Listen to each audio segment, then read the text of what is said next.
Welcome to the In Search of More podcast. I am your host, Eli Nash. Join me weekly on my quest for more from myself and more from this world. We'll see you on the other side. All right. Welcome, Zach. Thanks for having me, Eli. I'm sitting here with Zach Gould. Tyler, who is often here during podcasts, was not here today, would say that he often told me I don't edify the guests well. Uh-huh. So then I started edifying the guests as well as I could, within reason, without me feeling like I'm blowing smoke. But I think with you, the best edification is no It's my favorite for sure. Right. So you want no eulogy also? No. Like over time, no eulogy. We don't need to get ahead of ourselves. Right, but I'm saying eventually. Yeah, no, Eventually, no eulogy. I'm happy to be nobody. Okay, Yeah. Perfect. Fine. May you merit to be a nobody. Yeah. No, it works for me. Okay, so I guess you and I met through Danny Resnick. Mm-hmm. So he's graced the couch in a couple different locations. Yep. And I thought it'd be worthwhile for us to have a conversation. I trust your judgment. You watch a podcast sometimes? Definitely. Definitely. I'm always impressed with the characters you find out there. Okay. So hopefully... No idea what you plan with me. But Right. I'm impressed. You rarely miss. So I hope I'm not a miss. But. Okay. I hope so too. So actually what I was thinking to start is recently I've seen you in a number of Jewish settings. Mm-hmm. At the new shul at the House of More, which is unnamed as of yet. We're working on we'll put up the bidding rights. Perfect for nobodies. Right, The no-name shul. Yeah. Exactly. Yeah. So you've been hanging out there. So I'm kind of curious about that. I guess in some sense, I'm on my own path of return towards Judaism in some way, except that it's not my first introduction to it. As a child, I was allegedly immersed in it. Yeah. So I'm curious, from your vantage point, I mean, you're doing it for a reason. I mean, you sat in shul pretty much the whole Yom Kippur. Yeah. Like, 14, 15, what what do you guys do? 2 days, 14, 15 hours? I don't know. Yeah, Rosh Hashanah, you were there back-to-back days. Okay, so what's going on? What's bringing you there? It's hard to say what's bringing me there, but I can definitely speak to sort of my background and how it differs from yours and why my lens is different that I'm looking at things through, I guess. I grew up extremely Reformed Jewish, not a very religious household, not a religious community. Where'd you grow up?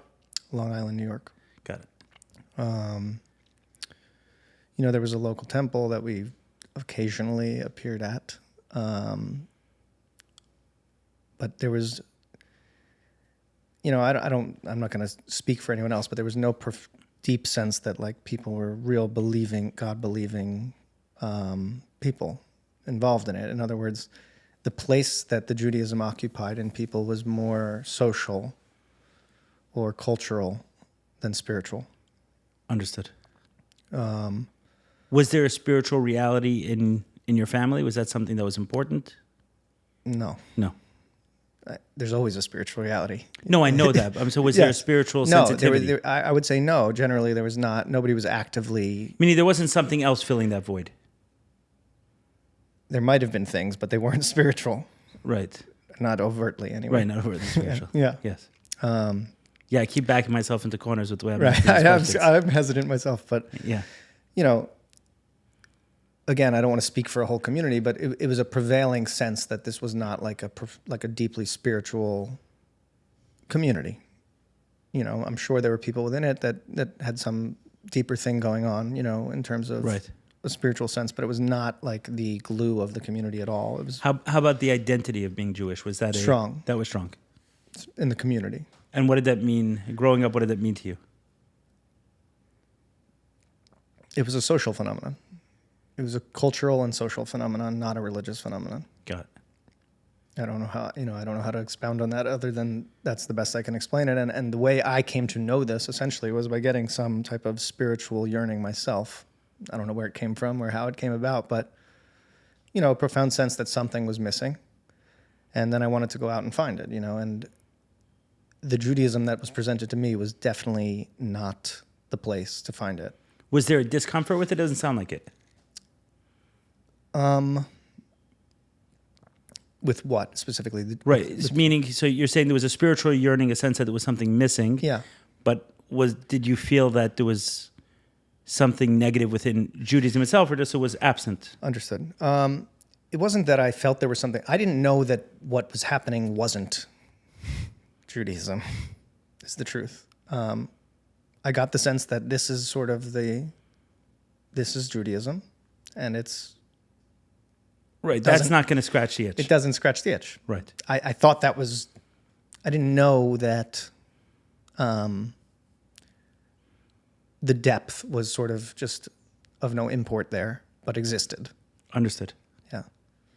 What did the spiritual yearning manifest?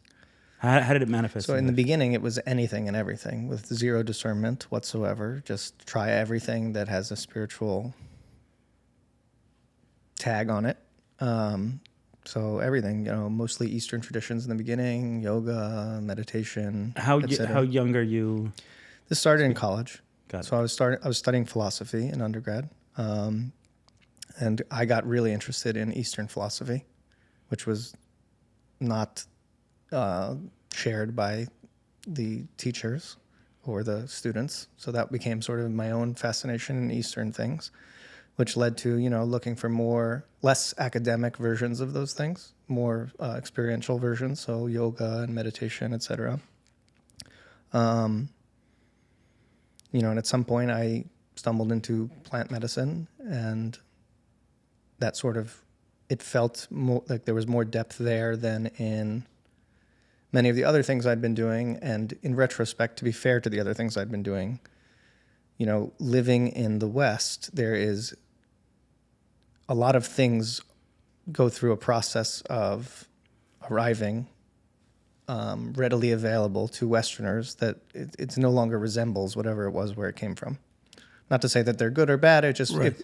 The things I was able to find on the internet in New York or wherever. Let's say yoga studio in New York is not going to resemble It's an ashram in India practicing yoga. Right.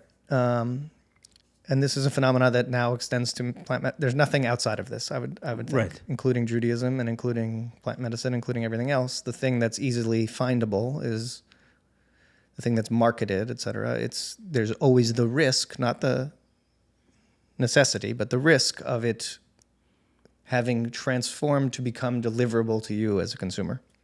Right, as a consumer who's hardly paying attention. Yeah, you're trying to all of a sudden. Right. Meaning as a consumer who's walking down the street and notices that. Right. I mean, even with a little bit of effort, you're still finding things that are deliberately findable. Right. That's their nature, to be findable, right? So you found something that wasn't hiding, which isn't automatically bad. It just oftentimes, the way our culture works, in the United States at least, is that once the consumer and salesperson relationship forms, the product needs to satisfy the consumer, which is not always the case with truth. Truth often is unsatisfying to the consumer. You might not hear what you wanted to hear, right? Right. It could be disillusioning. Right. In a consumer transaction, people buy things they like as a starting place, So as a general, word of caution or awareness, it's like if something is being crafted for your enjoyment of it, it's possible that it gave some of itself up, some of its natural state up to appease you, which is something I found, at least in my Are you talking spiritual specifically shopping. around plant medicine or everything?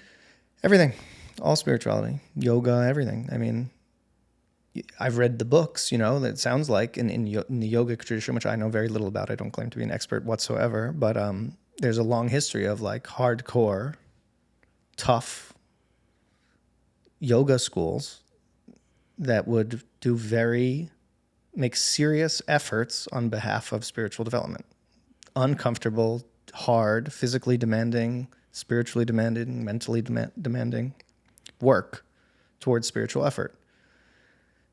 Nothing wrong with the other side, which is you go to the yoga studio, everyone's really sweet, and you feel really good after, and you've had a 1 hour workout.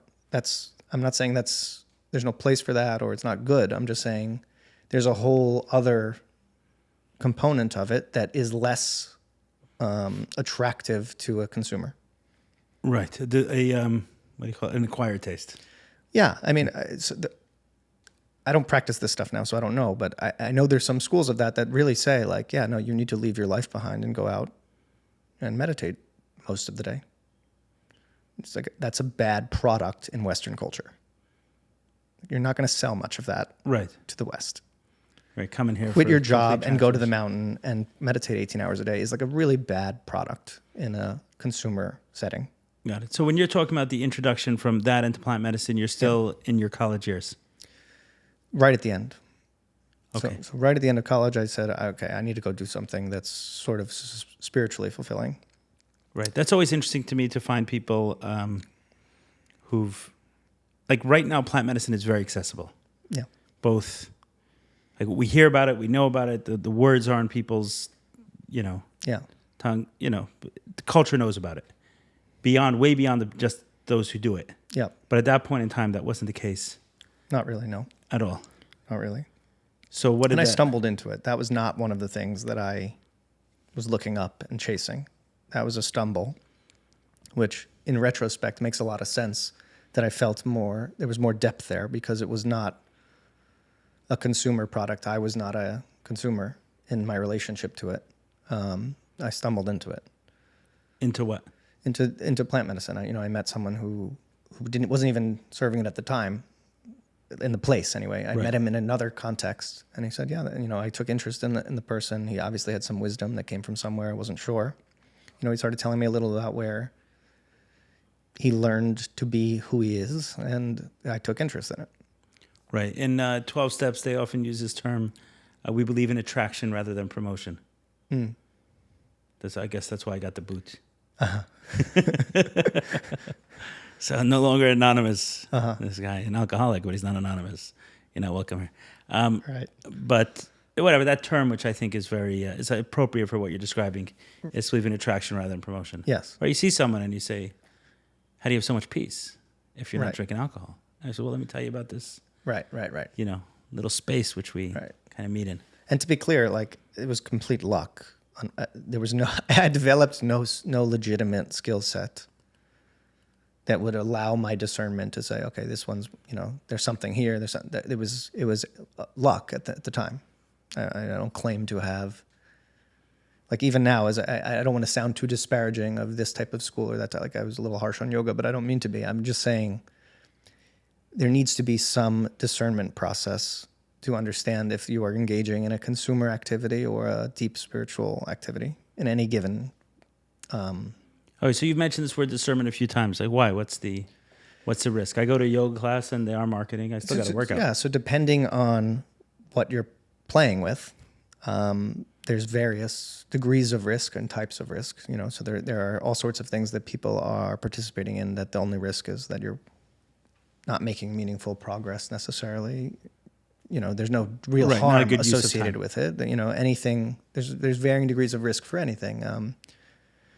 What I mean by discernment is having some sort of internal guidance system. If you are a sincere seeker, right, you need some internal guidance system that can assess what you're engaging with. You know more about on the Jewish side of this. I've seen some of your podcasts where they talk about yoga and talk about other things.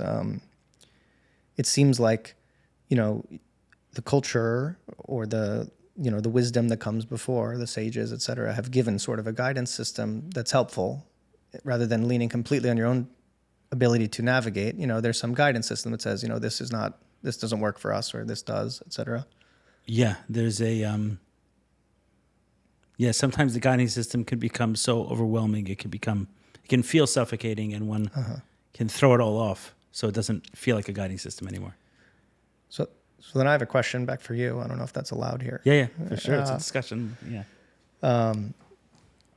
do you feel like, I know I'm just now introducing this concept as I mean it anyway, discernment. Do you feel like some of that is not well developed when you lean on, someone else's opinion about what you should or shouldn't do, et cetera?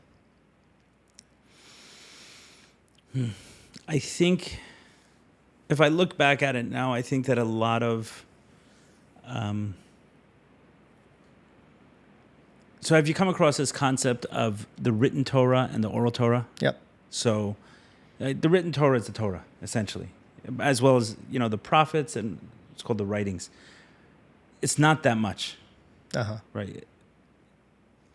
And the Torah doesn't have much of very clear instruction in terms of what to do. Meaning if you and I picked up a Torah and tried to understand from there the practice of everyday life, it could get very confusing. Yeah. Right. For example, an eye for an eye, right? That could we don't practice it that way. So how did someone conclude that although the text says an eye for theft, or if someone's is given death for violating the Sabbath, or there are many examples of this, that's not actually the way it's practiced. So there's a tradition which I say came from Moses in terms of how to understand this, how to read it. Sometimes, for example, if you look in a Torah, the Torah has no vowels. And words, the same letters could come to a very different word.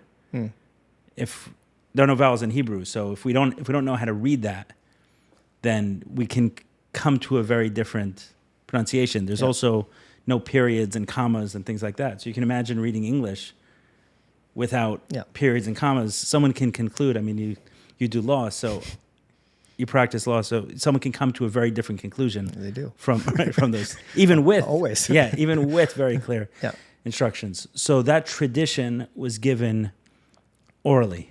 And it was considered the oral Torah. And at some point in time, I don't know, I think it's about 1,000 years ago, there was a debate amongst the sages whether or not it should be transcribed. And it was concluded that it's better to, because otherwise we may completely lose it. And that's when things like the Talmud and many of the Talmud, the books of halacha, Jewish law, actually, Jewish law and halacha don't translate perfectly, but more the way, right? The way of practicing those things.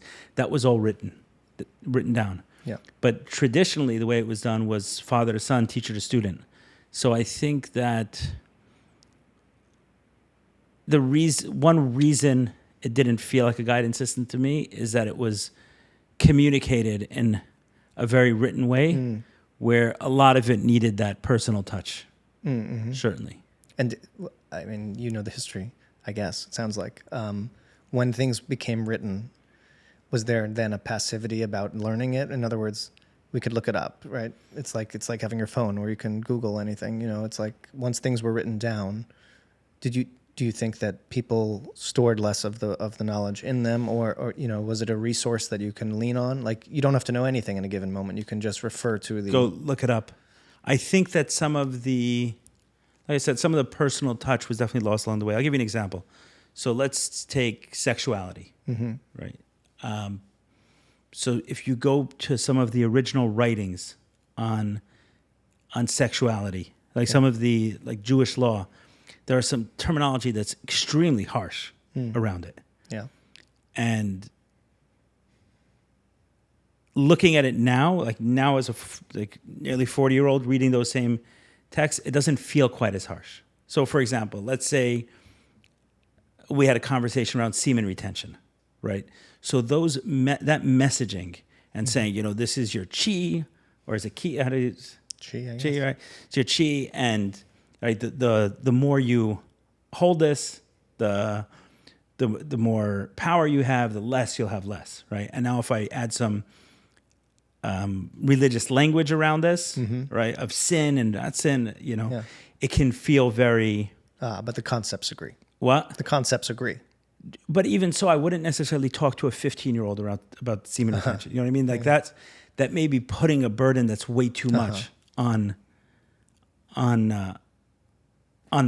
Yeah. It may not be sustainable, possible, and that's not the language that's necessarily appropriate. So oftentimes it felt oppressive, it felt overwhelming.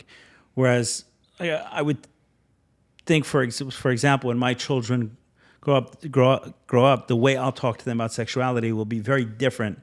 A 15-year-old, an adult, and certainly someone who's on a spiritual path and has done years of healing specifically around sexuality. I may be able to tolerate more extreme messaging today than otherwise. And that's what, for example, some of the messaging were, this is the most extreme sin in the world. There's you're committing a Holocaust. Inside of each one of these, inside of this is the potential for how many millions or billions of lives. And look, it's going to waste. Now that's a very harsh message to share with a choiceless 15, 16-year-old, right? Who's just trying to deal with this, supercharged engine he just got. But when we're reading from a book, all we're getting is this message. I see. And some of that personal touch wasn't. Right. And your point, I think, is that the message you deliver might functionally be the same. Yeah, but it could be very oppressive. It won't come that way. It could be very, You're not going to deliver it in that mechanism, but more or less, you're not even disagreeing with the concept so much as the delivery. Yeah, right. Maybe there's examples that don't follow that way. Yeah, I'm trying to think of a different example, but you wouldn't talk to someone who's the first time in synagogue and say, if you don't spend. That's what they said to me. Yeah, if you don't spend the whole day, you didn't do it right. Yeah. But someone who's used to sitting like that for 15, 16 hours, right? Like you have that discipline, then I may be able to deliver that and doesn't sound like. Oh, I understand. It would have chased most people out of synagogue. Like we didn't soften the blow for you. In fact, we wanted to amp it up to show you, hey, we can hang with you too. You did. Yeah, we did it longer. No, I mean, the original question was like, do you find, we're discussing this discernment concept, and the question was, do you find that it was or was not, its development, the development of discernment was affected by the religious predisposition to lean on someone else's words or the words in the those kind of Torah, became irrelevant. That's what I'm saying. Meaning because of the way it was delivered, that they became irrelevant. Today, I find them more relevant. Meaning I'll go back there and say there's likely a certain wisdom that I'm not clued into, which is why I'm not getting this. I think, that's probably a good assumption. So today I can see it in that way, but I wasn't nurtured into that sensitivity. I guess the reason I asked was because you're asking me, what is discernment to you? And I'm trying to impress upon you the idea that there was none of that for me. I had no concept of but this is bad. I was flying by the seat of my pants in the sense that nothing was I had no ingrained, this is bad. There was no. I had complete freedom to choose, and it was only my own internal guidance system that said, this feels right or this doesn't. Right. So let's talk more to the risks. I had no backbone. Right. What are those risks? So it depends what you're playing with, right? So plant medicine for one. Specifically. Yeah. I think that's what you're getting at. Is a powerful thing. It's a powerful thing. And powerful things in general, most things are neutral. So I mean that in the sense of it doesn't make it good or bad. This notion that, you can watch a Netflix documentary on plant medicine and come away thinking this stuff's the amazing. Best. Yeah. Right. Which is just a really oversimplification of what's going on. It's a neutral yet powerful thing. Which can be harnessed for real significant growth or for real significant damage.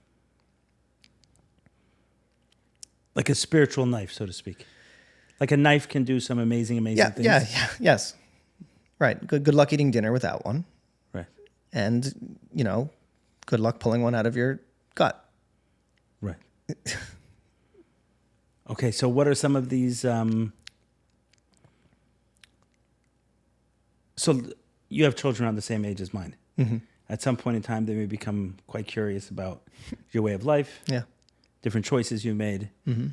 How might you communicate to them about appropriate discernment with plant medicine?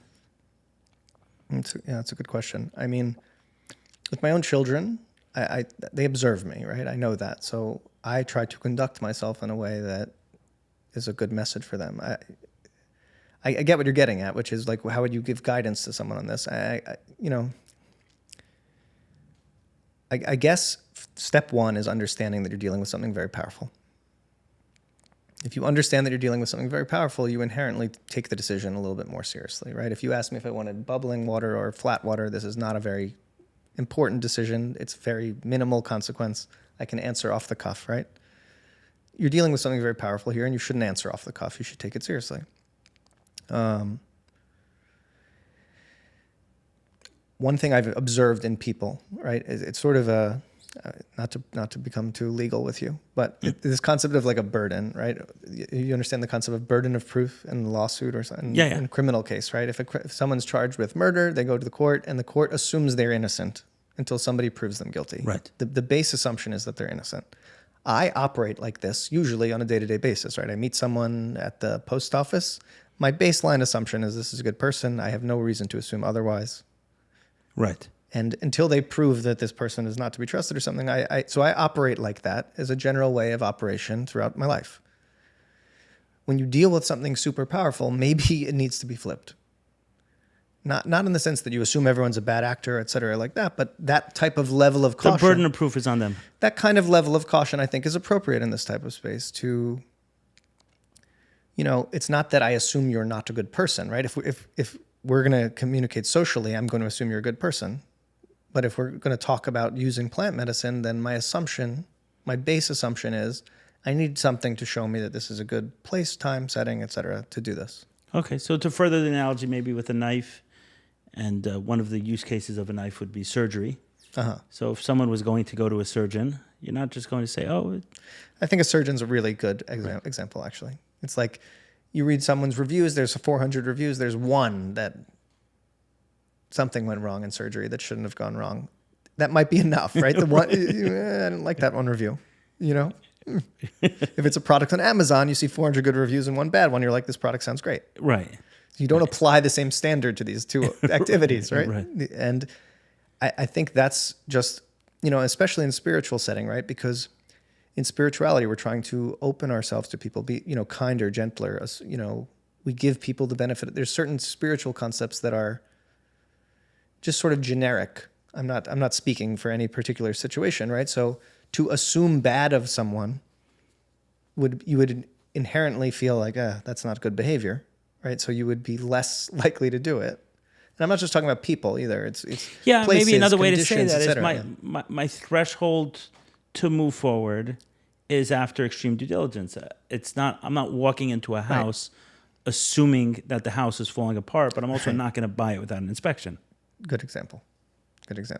And the one thing that's difficult in this space, which I acknowledge, is that on a house, you're going to order a property condition report. You're going to have a plumber take a look at it. It's the path to inspecting is quite easy. And in this realm, the path to inspection is not that easy. Okay, it's not that easy, but is there a way to do it?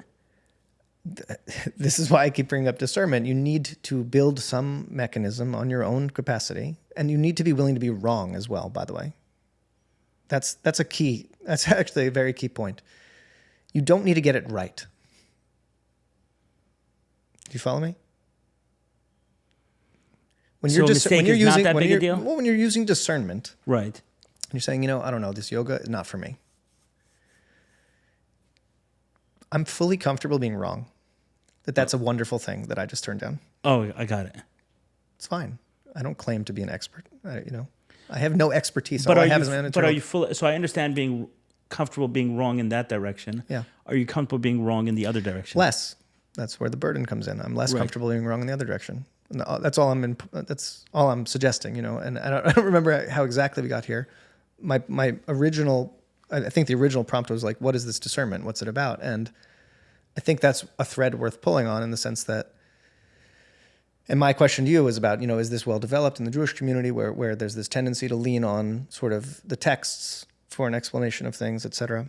I think in an ideal world, you're correct. Yes, in an ideal world, that is a lot of what this is meant to provide. Right. Some sort of guardrails as we go, because I think so much has been lost in translation. Yeah. And that personal touch was missing.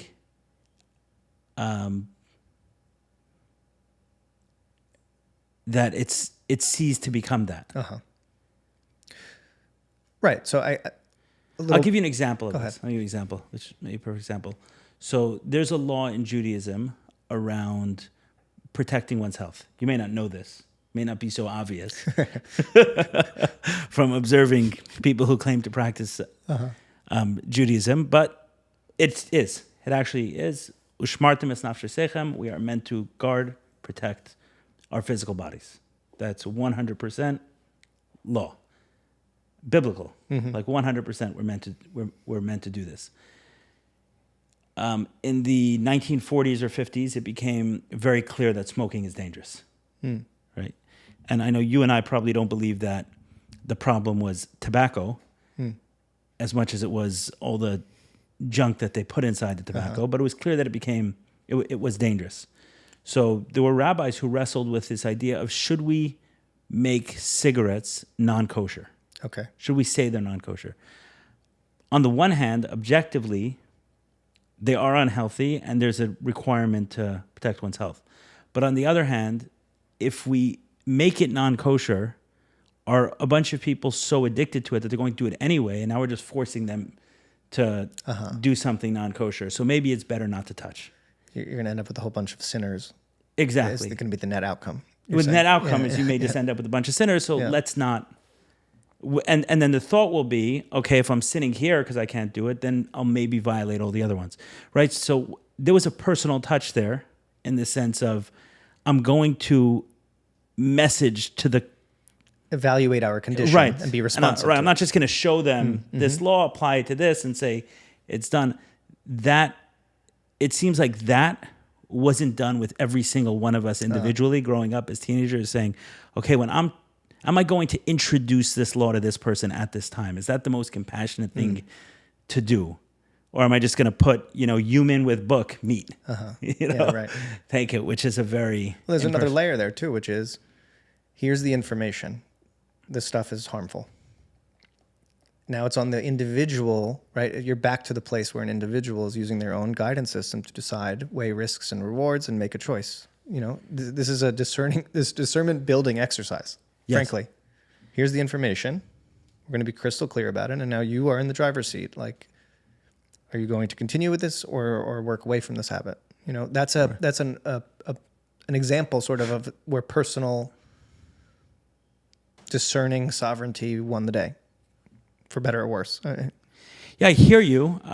But is that what we want to do with kind of kids and teenagers? Just throw them into Absolutely the wild, not, develop your intuition. Right? There's some things I let my, I see him climbing on a low thing like that. I'm like, ooh, this could go bad. And I let him fall, but as soon as he starts running in the street, psh, right, exactly. Absolutely not, So There's a line even there. I'm using discernment on, is this one to let go? Or it's a constant, event. That's the point. It's a constant event.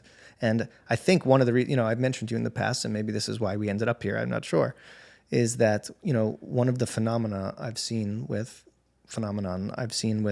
in the Jewish community around plant medicine is, it seems like at the beginning, there was a few pioneers who kind of said, you know what, this could be helpful to us in our, not as a separate thing, this could grow our Judaism. There can be capacity to help us here. Yeah. So actually I'll just cut you off on that. The recent wave of kind of the Jews you're meeting, myself and others with plant medicine didn't start with that. It started just healing.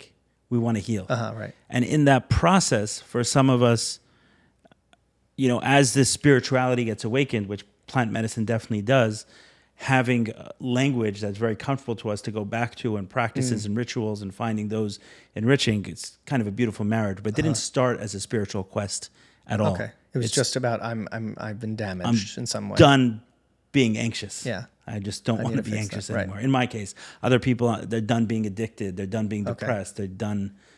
Well, I think more what I meant. I hear you. Yeah, but you're right afterwards. Yes. Okay. But phase 2. There was some level of pioneering and courage to be willing to to try it, not just as between you and the medicine, but as between you and the religion, right? It took some For sure, yes. courageousness to say, you know what, I needed, my condition is such that I need something. Yeah, pretty much.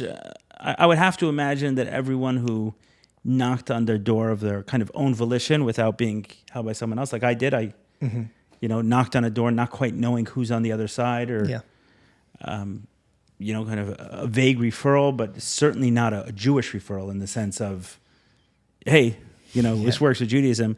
Yeah, there were all of these questions that I had to reconcile. Is this idol worship? Is this exactly the opposite of what we're warned against? Are we meant to die instead of doing this? All of those thoughts. And to be clear, just so we're crossed my mind. I have no dog in the fight on those terms. I can't claim one way or the other. I'm not promoting anything at all. I defer to the experts on that. So don't take it from me. I'm not saying the experts have been the quote unquote experts have been silent on the topic. So interesting. For the most, as far as I know. Well, what it seems like is after that first push by a few individuals to say, I need to do something about my condition and maybe this could help, then sort of, but you called it a wave, right? It does feel like that from where I'm sitting. Oh, yeah. There was a wave. And in the wave, right, it was like the thing caught momentum. People are out there, they're open. I know someone, we all know people who've done it, so it can't be that bad, et cetera. People have claims of, impressive healing, et cetera. Yeah. And a wave occurred. And in the wave, from my vantage point, which is just one and doesn't claim to be anything special, just what it seems like from where I'm sitting, is that in the wave, there is a undeveloped discernment around this particular thing that at the beginning, it took such courage to go for it that this was of little concern. Right. Not from me, I wasn't involved. But if I was watching in the beginning, I would say, no, there's a good momentum building that something good can happen here, right? People can get better. And you sort of let it go, right? And then the wave comes and it's like everyone is out there searching for this stuff in the same way that I was finding yoga on the internet, et cetera. The consumer salesperson relationship is in play in the medicine space for sure. And the discernment, this is a difficult type of thing.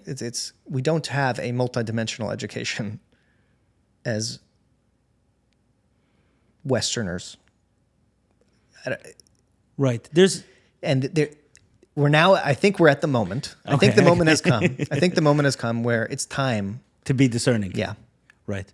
Yeah, I would add to that and say it in a slightly different way, is that a seeker is a seeker.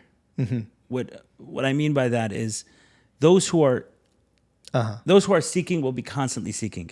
One of the dangers that I've seen in plant medicine, probably the largest danger, is someone comes in, has healing, and then ascribes it to the person who is sitting in the middle of the room when that happened, or to the specific thing they took. Yep. And kind of overvaluing that relationship. Yeah. But from the seeker, right, the guy who's knocking on doors like you were as a college student, you'll check out yoga, you'll check out meditation, that bug is always alive, that it's unlikely to feel like you're home ever. Yeah, well, right? You're always finding out how little you know. Right, and always curious about the next door. Well, meaning you're unlikely to deify something. Totally. That personality is unlikely to deify something. Yeah, I hear you. Yes. Because the bug is always maybe there's more, maybe there's more, maybe there's more, maybe there's more. Whereas, so that first wave doesn't have the same risks necessarily. I see. As the second wave who's coming behind it. I see. So I'm saying what you're saying, but a little bit differently. I understand. That there is that second wave that comes in behind it, which has a much greater risk of finding something and say like, oh my goodness, I found, like, this is it. Yeah, right. Yes. This is it. That's definitely it. But there's another thing that happens from the other side, which is where there's food, feeders come. Spiritual food? In this context, maybe. But things that like to eat go to where there's food. Okay, so let's understand this. What you mean. So now there's a big way, there's this Jewish community that wants medicine Right. and is willing to pay for it. Money gets too much credit. Right. There's other things. But there's food. Yeah, there's And also things that like eating show up. Okay, so let's say this. Right, money is one way. Obviously, if someone is, if someone's attracted to money, then okay, you have all these paying customers. But maybe you have someone seeking guru status. That too. Right. There's all sorts of layers. Right. That's why money is the one everyone talks about. Even in politics or wherever, it's like, oh, it's about it's money. There's money. more about the power. There's money, but there's other things Yes. that a small mind can't grasp, maybe.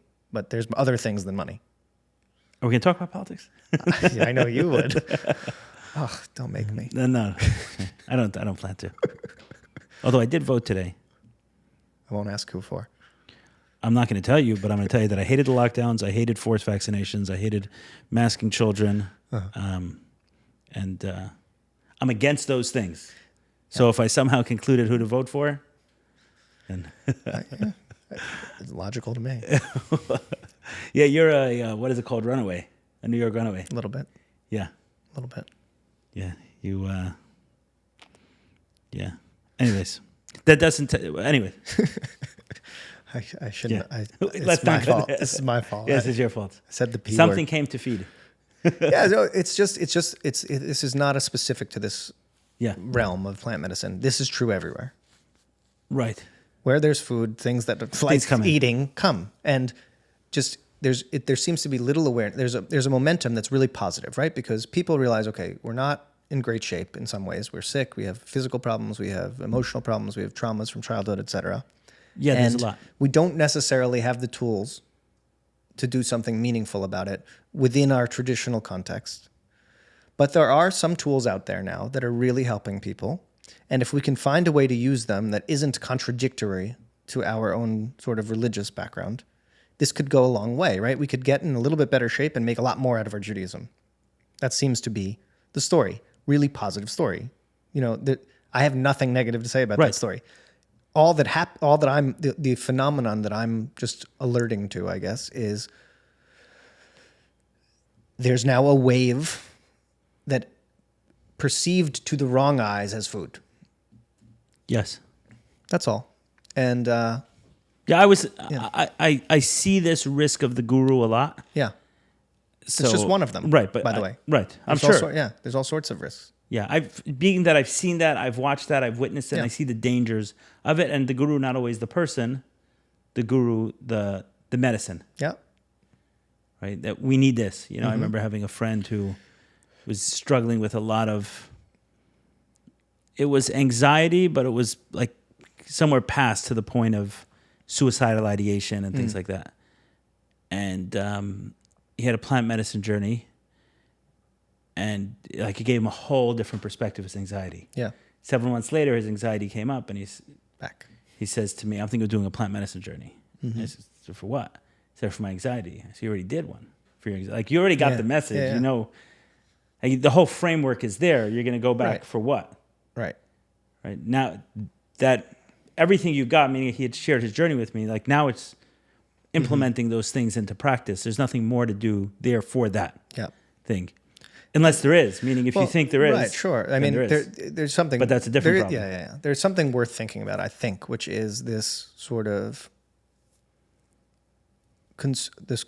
I hate using this word over. It's not quite the right word, but this consumer idea of medicine, which is something that you can sort of rent, use, send back, and then there's some truth in that, right? But it is worth observing the fact and thinking about the fact that there are cultures that use it as a way.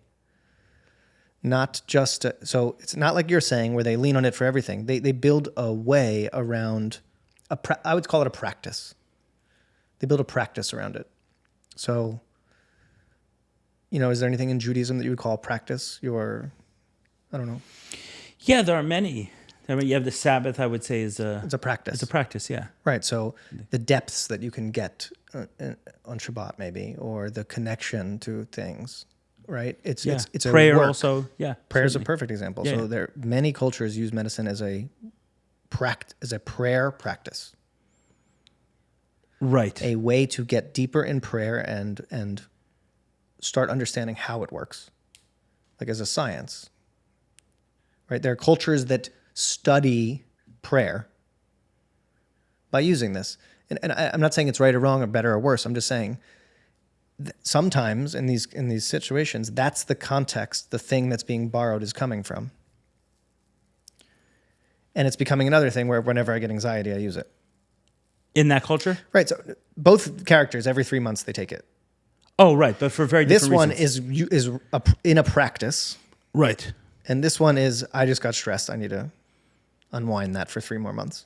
Right. That's not the same Not the same activity. thing. It's a different activity. Right. Yeah, Right. So that's 100%. all I'm saying. I'm not saying any culture is good or bad or right or wrong. All I'm saying is that the activity is not the same. Right. And there's someone else who could be going back every 3 months, but not for the same reason. Yes, totally. Right? Totally. There's something else going on Totally. somewhere else. But it's about your practice, right? So Right. if you practice, I don't know, you would be silly to practice martial arts, to think you're going to get good at golf. Right. I don't know therefore- which is which or what is what, but like you ought to be practicing towards the thing you want to get better at. Right. It seems so simple when I put it into normal terms, but this plane is a little complicated for people. But Okay. it's no so say it different. okay. Well, so what's no different? What are you saying specifically? That, anxiety is what you're going to get rid of. Build a practice around anxiety reduction. This is not a pharmaceutical that you just take when you're anxious. Oh, right. 100%. Yes. It's a practice, right? So I don't know what drills you do to get good at golf, but like there's certain, you go to the range, you hit these clubs, you hit that club. My putting's no good. I'm going to go to the putting green, etc.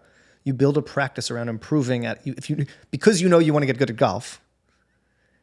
The practice is obvious, right? So I'm not sure the person who had anxiety and someone suggested you should try mushrooms, that went and took mushrooms and then felt better, has any concept of what I just said in their. It's not part of their psyche in the approach to trying mushrooms. You think their approach is? I don't know. They thought maybe I heard this helps with anxiety. Right. Exactly. There's no Yeah. practice. So then what do you do? Like the cultures that use it have a system in place. They have a way of using these things that is that is to build a practice around. Around that specific thing. Yeah. Right. Okay. So you're saying so mimicking when you it become one a for one. borrower, right? It's like imagine someone not Jewish, just they think the tefillin is beautiful, and they just start Every once in a while. every putting once it in a on. while. I don't know if that's offensive to people or not, or I have no clue. My point is just you should go find out what they're doing with it. Right. What are they doing? What are they doing with it? Like these are people who've built a real relationship to this process. You should go find out what it is. Right. You gotta find. You don't have to borrow it. You don't have to do it. You may end up saying, you know what, that's not kosher or not for us or whatever. It's worth finding out. Right. So I would say so that through a Jewish lens gets very dicey. I'll explain to you why. I already know. Go ahead. But I So get it. because like once you hear all the spirituality and rituals and using it in that way, and it's like, okay, are we entering someone else's spiritual practice?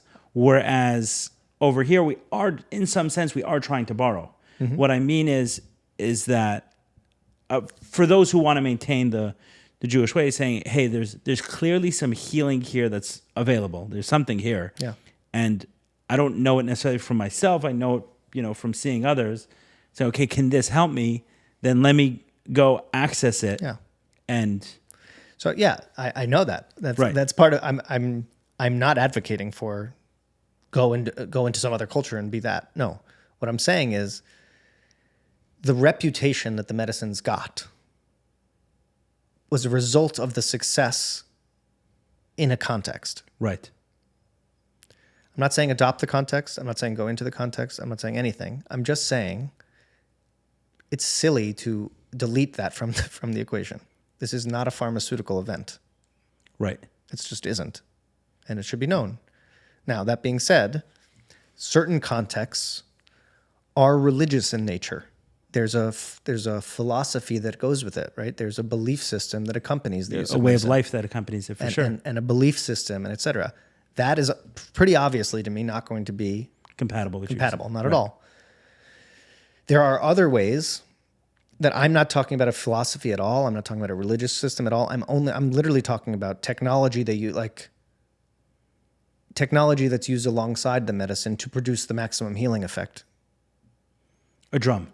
A drum, or just like do it in the dark. Right. You know, it works better in the dark. Like Yes. that's not a religion. That's not a philosophy. No, that's- if someone said like, yes, we've worked with mushrooms for 6,000 years in our village, it works better in the dark. Yeah, That's adopt it. Like, Yeah, so, okay, like, that's a component of it. That's not a problem. I mean, Yeah, I don't think. someone asked me today, they asked me about medicine, and they said, does it make a difference if I do it by day or night? Yeah, And I said, yes, but I'm not sure like when it's better. yeah. Right. I can't say, but yes, of The course. difference. Everything makes a difference. Right, that makes a big difference. Nothing makes a difference. Right. Nothing Well, does. No, sorry. Nothing doesn't make a difference. Everything Yes. makes a difference. Yes. So to the original point, I'm not suggesting anyone do anything, adopt a philosophy or Right. even do anything religious, but just there's data. There's thousands of years of data. Right. But right, there's so let's say this, right? There's let's say so you have the medicine, right? And let's say doing it in the dark. Sure. Okay. And another thing That's not a real thing. I'm just Right. Well, some are. Maybe. So let's say It might sweat be, lodge, yeah. right? Yeah. Sweat lodge, that's a medicine. yeah, And this is done better in the dark. not better. It's actually part of the tech. Part of the thing. Yeah. Right. In some ways it's in some ways it's part of the thing, for sure. Yeah. I did one sweat lodge which was meant to be in the dark, meaning Mm-hmm. they tried covering as much as possible, but there was some light which got, Yeah. which got through. It was like, okay, we can't do it. So there's also, yes, we try to do it in the dark, but it's definitely better in the dark. It's part of the tech. Right. I get it. Right. No, Yeah. I get it 100%. But you'll say that about many things. That's Yes. why I'm. Yes. Right, you'll say I'll be annoying. No, meaning if I talk about music with medicine, Yeah. someone will say, yeah, it's part of it. Yeah, of course. Yeah, it's part no, of it. I know you know. But then there may be a specific prayer that's said, Sure. right? So that's the way they do it. Every time a stone comes in, they say, hello, grandfather. Okay. So let's assume, for the sake of this discussion, that's not part of the tech. Okay. Okay. Meaning you may disagree with me, but let's just No, I assume. don't. No, I don't. Okay, but- okay, that's not part of the tech. But then so on the one side we have something that's absolutely part of the tech, dark. Yeah. On the other side we have something that's absolutely not part of the tech for the purpose of our conversation, saying hello grandfather every time someone comes in. But then you have all these things in between, which I think is what you're talking about, is okay, we don't just throw in a sweat lodge, let's say, water on the stones, we throw water that's cooked with all these herbs. Is that part of it? Is that doing something or not? And what you're saying is really understand it, to understand what it like. This is in the context of a whole lifestyle. Really, where it was coming from is it's not an encouragement for people to go and explore how they did things so much as understanding that the product you're getting isn't that. Understood. Because you're buying a product that may have made a bad judgment in that regard to purify it for you or et cetera, right? Like it's back to what I said before, and I hate keep using this term, but it's once you've entered the consumer model, you don't know which of those things you are getting and which of those things you aren't getting. That's all. So it comes back to the feeding and the food problem, which is big wave of people with interest and dollars ready to be spent and feeding happening. Right. The reason why I know that for a lot of people, that language of feeding it makes a lot of sense in your world. Yeah, I use my own lingo that doesn't. It's not Right. No, it's not from my world. I make it up, but I can. right. But we I'm can saying adapt it. is, Let's adapt it. No, let's just say someone who's done a lot of medicine will understand what you're talking about. That's what I mean. Fine. Right. You're using a word, but it's a concept It's a concept. that's clearly understood. Right. That everything in nature needs energy in order to survive, and it won't survive very long on its own energy, just like we won't. That's why we need water, we need food, we need attention. Yes. We need touch. There's a lot of things we need in order to survive, and sometimes we enter into very unhelpful transactions in order to get what we need. Right. Sometimes there's a win-win going on. It's mutually beneficial to all parties involved, and sometimes it's a parasitic relationship of sorts, where one's getting drained while the other one's getting something in return. Yeah. Right? Like if we're both getting something from this conversation, then it's great. I need something from it. You need something from it. Then Neither of us is being drained by the other. exactly. Yeah. Whereas in the parasitic relationship, one is taking without giving. So I just wanted you to drill down on that a little bit more. So both for my purposes and for the listeners. Just creating this food and feeding thing. I don't want to sound too negative either, right? Still really good things happen often, right? There's risk reward in any transaction like this. And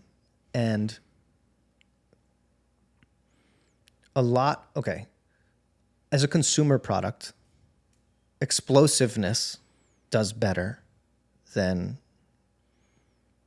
not explosiveness. Home runs are more attractive to the consumer than singles. Right.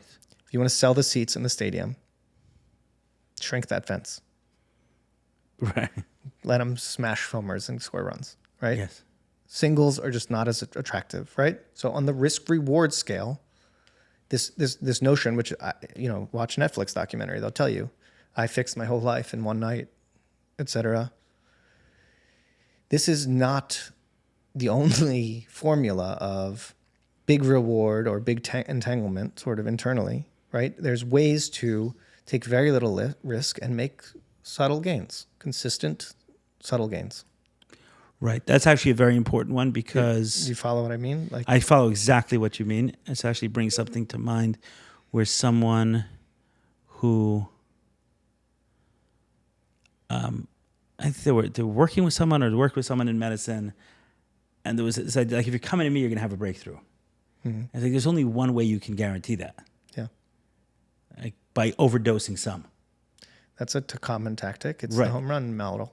It's the move the fence right. model. 100%. Which is a common one. Right. And you're saying from the consumer and the consumer model feeds into that because it's, hey, if I'm going to do a mushroom journey, better feel it. Not only I better feel it, like all my problems in life better change. Well, I better see something, right? It's like the worst thing in a consumer transaction is that I didn't feel it. Right. Which is a real thing that occurs especially early on. In low risk. Yes. But benefit to be had. Yes. Culture. The risk of I didn't feel it is substantial. And the risk of I didn't notice the improvement is also substantial. Right. Or I notice the improvement, but I can't necessarily attribute it to that. Right. Which, by the way, from the little I've seen, appears to be the Jewish way of solid, one foot in front of the other, growth. Like it's a consistent. It doesn't seem, there's nothing that's like that just seems to be the Jewish way in life. Yeah, I would agree with that. Like progress, like consistent, solid progress. Right. I would agree with that. Even if, for example, if I was trying to communicate to you the way Shabbos changed my life, right? In the last couple of years, I started keeping Shabbos. I wouldn't say, dude, just come for a meal. Yeah, no. Maybe I could in my place, but come for a meal. Yeah. But then you extend the meal. You'll see it. Shabbos, right? No, you won't. Yeah. No, you right. won't. Oh, come spend even one Shabbos. See what it's like with your phone away. No, you won't. No, you won't. It's something you do every week. Every week, and then you look back after a few months, like, wow, it's like something different. Right. Something. That's a perfect example. Example. So just as one example of feeding, I'm just using that. I'm stuck there. I'm stuck right. there Yeah. now. No, good. But one example of that is once you've entered the consumer model, home runs are better than singles. And when you take a really big swing to aim for the fences, you could really miss. Right. You can strike out badly. Badly. You take a nice little swing. You're not going to throw out your shoulder. I don't know. Right. Baseball is just the analogy I stumbled here. I don't know. So yeah, this hasn't worked out in advance. Right. So let's take it from. Let's say the food is just money, which is very sure. People understand. So if I get 10 people in a room for an ayahuasca ceremony, and I want as many of these people to come back, then the best way to make that happen is to go for broke on everyone. Maybe. What? Maybe. If in the consumer model, yeah, go for broke on everyone. Yeah. couple of people will have horrible experiences. They're going to tell people not to go. The other 8 are going to say, you got to try this. Exactly. And I'm going back with you. Yes. Yeah. For sure. I hear you. And the risk in this, another risk in this space is that the notion from the outset is that the person who's coming is unwell in some capacity, which doesn't really need to be the case, but is often the case for people who are going outside of their culture to seek it. Yes. It's often the case that they're in some way unwell, which in some cases, depending on the version of unwellness, makes them unfit to assess their own improvement or lack of improvement from the activity. In other words, the risk is they're the worst person to ask if it was good for them. Yes. You follow 100%. Yeah. They're the worst person to ask because of whatever the impediment is. An objective, neutral observer might say, after X years of fixed everything, etc., it doesn't. I don't see it. You know, oh, you're saying it right. Just, meaning someone who's unwell. You're unwell in a certain way. And they say they have the night of their life. Your understanding of your own healing of that thing is foggy. Right. So oftentimes, and okay, this is another, you're actually bringing up some risks that I haven't thought of, is that you're referring to the risk of someone thinking they've healed when they haven't. I've seen people 20 years in it thinking they've gotten way better. It requires objective observation of self. So there's no way around, there's no self-improvement period, I don't care if you're doing anything, without objective self-observation. You can't improve. I mess up all the time. I say I'm bad. I lose my temper on my kids. If I can't say, wow, I lost my temper there. Right. Forget about improvement. If I have some justification for why that was, there's just no way to improve, right? So if now you're getting into a really subtle space that people are not well trained at observing objectively. Themselves is already an issue, but now you're getting into yourself in a way that's not familiar. Deep layers of stuff, subconscious stuff, right? You're expanding your bandwidth for information. So there's info about you that you aren't exposed to every day. Asking someone to be objective about their observation of the parts of themselves they've never seen before it just gets subtle and difficult. So you're saying someone thinking that they've progressed more than they have. It's a total trap. Right. And then preaching that, saying you got to do this. Yeah, they preach, they bring other people around, and yeah, that's a total trap. It's like a tree. This is just, it just popped in my head. As a tree grows taller, its roots grow deeper. Okay. You follow me? Yeah.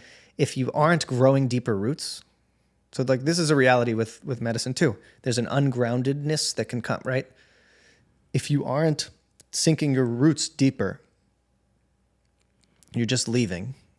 Right? A tree that grows tall with no roots tips over. Right. It just does. And it's a phenomenon that people become ungrounded. Sometimes with certain medicines are more ungrounding than others. Right. You can become ungrounded, and it's the tree analogy. You're not sinking deeper roots into whatever I mean, the roots are kind of like self-observation, really. Just like objective, where am I at in any given moment? And the growth is like external information. Oh, I had the greatest, people tell you all the things they learned and all the things they saw, right? This is reaching upward. This is an upward reaching. It needs to be accompanied by roots. Would you say roots would be real world, actual progress? I don't know. Relationships getting better? Yeah, I think so. Right. If it's working, you have all this information, you have all this knowledge that you've gotten from out there, then where are you sinking in here? Right. Like, why are your relationships falling apart here? Right. And this is a good feedback mechanism for, right. Okay. So it sounds like at the beginning here, I'm saying you need to be discerning, blah, blah, blah, blah. You're never going to make a mistake. That's not really what I mean. I mean, it needs to be a constant process, right? So you've gone out, As you go, you might slip up here and there. Right. And you're going But there needs to be a system in place for objective self-observation so that you don't end up in a 20-year trap. You know what I mean? And it's like, this is the roots. It's like, am I relating better to the people around me? Right. Am I improving down here? That's great. You know all about this and that, and you saw this, and you went to these places, and you spoke to God, and da-da-da. That's lovely. But like, how's your relationship to your wife? Yeah. You bring me back to actually an early medicine journey where it was the first time I experienced that total loss of self, of reality of self. I didn't know if 1 + 1 was 2. The way it felt like in my body was that I was free falling through space with like nothing on either side. There was no floor that was coming. There was nothing to grab onto, anything. And as I was, going through that, I said, like, where is this going to take me? Where is this going to take? Like, where am I going to go? Like, obviously, I understand what medicine. Like, where am I going to go with this? Where is this going to go?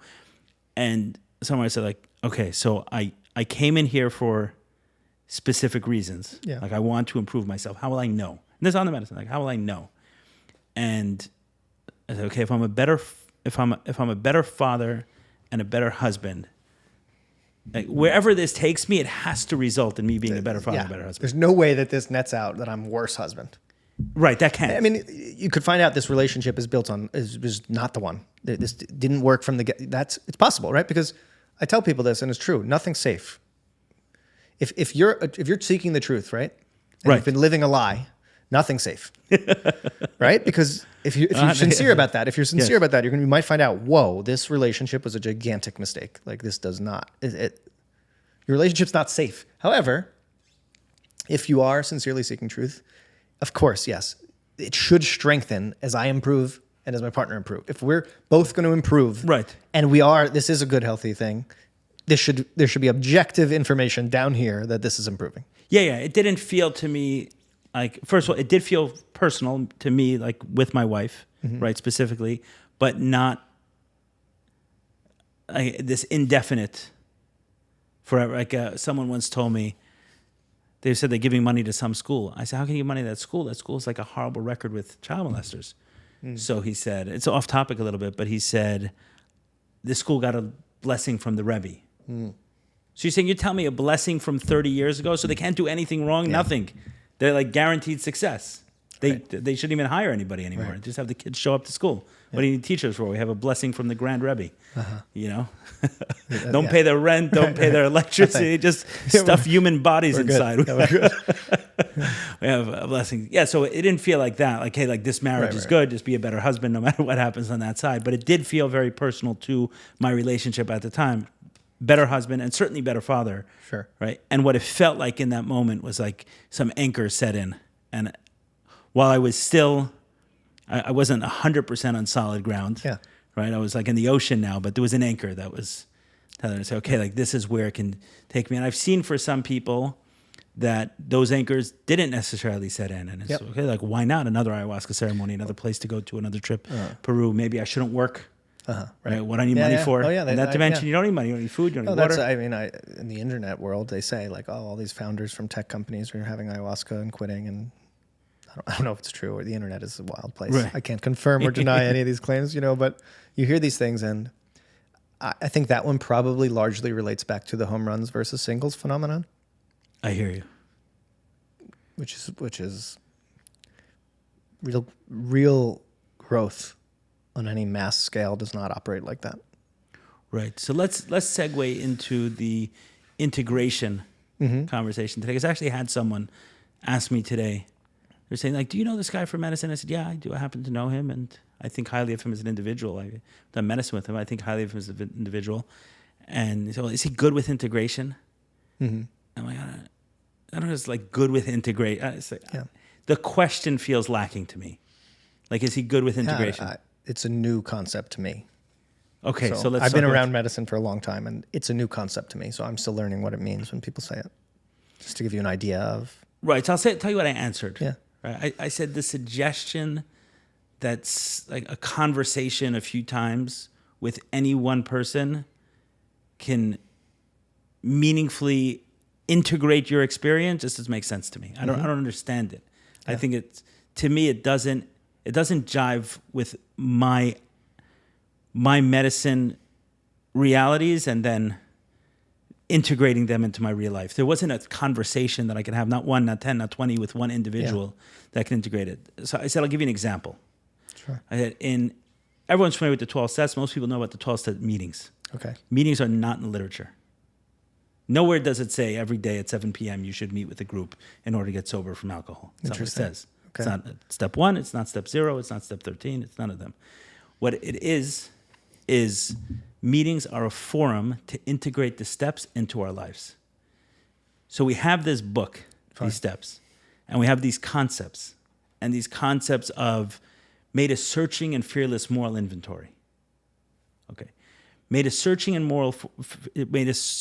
fearless moral inventory is completely different for someone living in 2024, this world, the searching and fearless moral inventory, than someone growing up in, I don't know, Cuba in 1970. Okay. It's not that we don't have the same reality. We don't have the same world. We don't have the same, like, what is a searching and fearless? How does one do it? Got it. Right. As one example. Yeah. So what we have is a group of many people, and we're going to see ourselves in all of them. And for one person, I'll say, okay, he's doing the 12 steps and he runs a business. Okay, like, he's integrated that, but he has no family or kids. So I'm going to get that from someone else. And another guy is going through this emotional upheavals that are very similar to mine. And he's integrating this message of made a decision to turn our will and our lives over to the care of God, or prayer and meditation. I'm not going to learn how to integrate prayer and meditation in my life from an amazing spiritual teacher who has 12 hours a day to do it. Yeah. But the guy who's a businessman with several kids, and he's figuring out how to integrate prayer and meditation in his life, like, has something to teach me. So I said, to me, it's not like I have a medicine experience. I speak to a guy and I integrate it. We do medicine. We get introduced to an alternate path for living. And then we speak to other people who have taken this path as well. Live it. And with all of these people who are doing the same, then we find ways to get this message, let's say, that money is meaningless, and that turn into, okay, I can have less of an attachment and anxiety around it, but it doesn't mean I got to leave my career, leave my wife and kids to fend for themselves. Right. That's exactly right. Right. So, And so when you say integration is new to you, even though you've been in the medicine space for so long? It's not a concept I heard of ever before I spoke to you guys. Seriously. Like, as a separate thing you do. Okay, say. It's not. So the way I described it. I'll tell you, I understand what you're talking about when you're talking about that. And I understand what this person was after when they said that to you too. Yeah. And my first gut reaction is, on some level, this is part of the consumerism feeding and feeder model, where there's in some capacity, there's another group, right? It's like, I'm trying to think of a real world example that's very easy. Let's say there's like a power outage and there's price gouging. Gasoline goes up. Like, I'm not going to get into this is not a politics conversation. Ellie, do not use this opportunity. This is a economics principles. Like a basic principle is that prices rise, and then people with gasoline who are shipping it to, there's now a power outage in Florida. They were shipping it before to Louisiana, Alabama, and Georgia, and Florida. Now Florida's paying more for gasoline because the price went up. All the gasoline starts funneling to Florida. Right. It's a self-protecting mechanism that then will bring the prices down, right? And then supply comes to Florida because that's where it's costing the most, and the price goes down. In the meantime, everyone here has to pay more for gas, so they're getting only what they need rather than all of it. Right? This is a natural economic event that occurs, not just greedy people, which also exist. But my point is, okay, all of a sudden the gas price is more in Florida, and therefore all the gasoline starts getting shipped to Florida, right? An unusual amount. Normally they split it evenly between those 4 states. Now more than half it's going to Florida because that's where we make the most money. Right. Period. This is part of the feeder and feeding phenomena, that when all of a sudden all these people are coming to medicine and know nothing about it, all the gas starts coming. And in this context, what I mean is the medicine people come, the healing people, the post-medicine massage therapy gets born. Not a thing. No such thing, but it gets born. All right. Integration. New field, right? And when you're telling me this, I feel a little bit of that. Now, I don't want to denigrate integration. I've seen it myself, that someone having a conversation with someone who's in good shape after a medicine ceremony can be really helpful. Really helpful. But it now has a term that someone like this says, where do I integrate? And it's becoming, it's falling into the same trap of like, the gasoline is flocking to the power out, whatever. It's like everyone is showing up. There's integrators and this and that, and you need, I don't know, someone is selling medicine shoes. I'm sure, ceremony shoes. It's just where there's a Right. that's so to me, my initial gut reaction to this whole thing of integration is that there's a buzz and it doesn't, and I'm not even pointing fingers at the individual doing it or in any of these cases. It's natural phenomena, right? It's bigger than the people. So even the medicine people who come that are sincere, good intentions, right? Okay, right. That Things come, right? So specifically about the integration, yeah, a good conversation after could go a long way. Yeah, there's no question about that. It could go a long way. Yeah, the conversation. Totally. But it's not. It's not But it's the same phenomenon you were talking about before, as of deifying the person serving it, or the medicine, or the integrator. Okay, but you're talking about words and marketing, but the concept of it itself, meaning in your case, yeah, bridging the two worlds. it needs to be done. I agree with it as a principle. So what does that look like? Maybe I'll ask a question. Yeah. What does that look like in the culture where they're using medicines regularly? Let me ask a question that way. And a part two to that question is, and for those who are not in that culture regularly, and not looking to immerse themselves completely in that culture, what can be learned from it that could be practiced? And fine, I understand. So, in the context of the cultures that use it, I would say that they're not leaving reality to experience this stuff. This is their reality. And I don't mean they live in a medicine world. I mean, they view the world as imbued with energy, right? I read Tanya on Monday. Did you read Tanya on Monday? I did today, but not Monday, no. Okay, so Monday was the bit about how even inanimate objects or things that appear non-living are constantly being imbued with God's energy. Otherwise they would not exist. Right. This was my understanding. Am I close? Yeah, so it's everything. Everything. Yeah. Right. So everything. In Tanya, I think it used the example of rocks, which I found interesting when you were talking about the sweat lodge. Yeah. Not to go back to that, but go back. That is the concept they're capturing. That's the concept that's being captured. Yes. That even they have God's life force energy in them. Yes. That's the concept that they're using. So yeah, I can things see are closer than you think, even though the words they use might be different. That's the concept they're capturing. Look at how we can look at the brilliance of this creation. Even the rocks capture God's energy. Right. I don't think I learned it on Monday, but the concept is that there's 4 levels of creation, and that even something as inanimate, like the lowest level of creation would be, it's rocks, plants, animals, people, right? So rocks, lowest level of creation, even they have a tremendous amount of life force. So that's what's being captured. And that life force needs to keep coming up, keep coming back. I mean, it wasn't, set it and forget it kind of creation model. Right. It's so even the prayer that you are, that prayer that may or may not jibe, but is it tech or isn't it tech?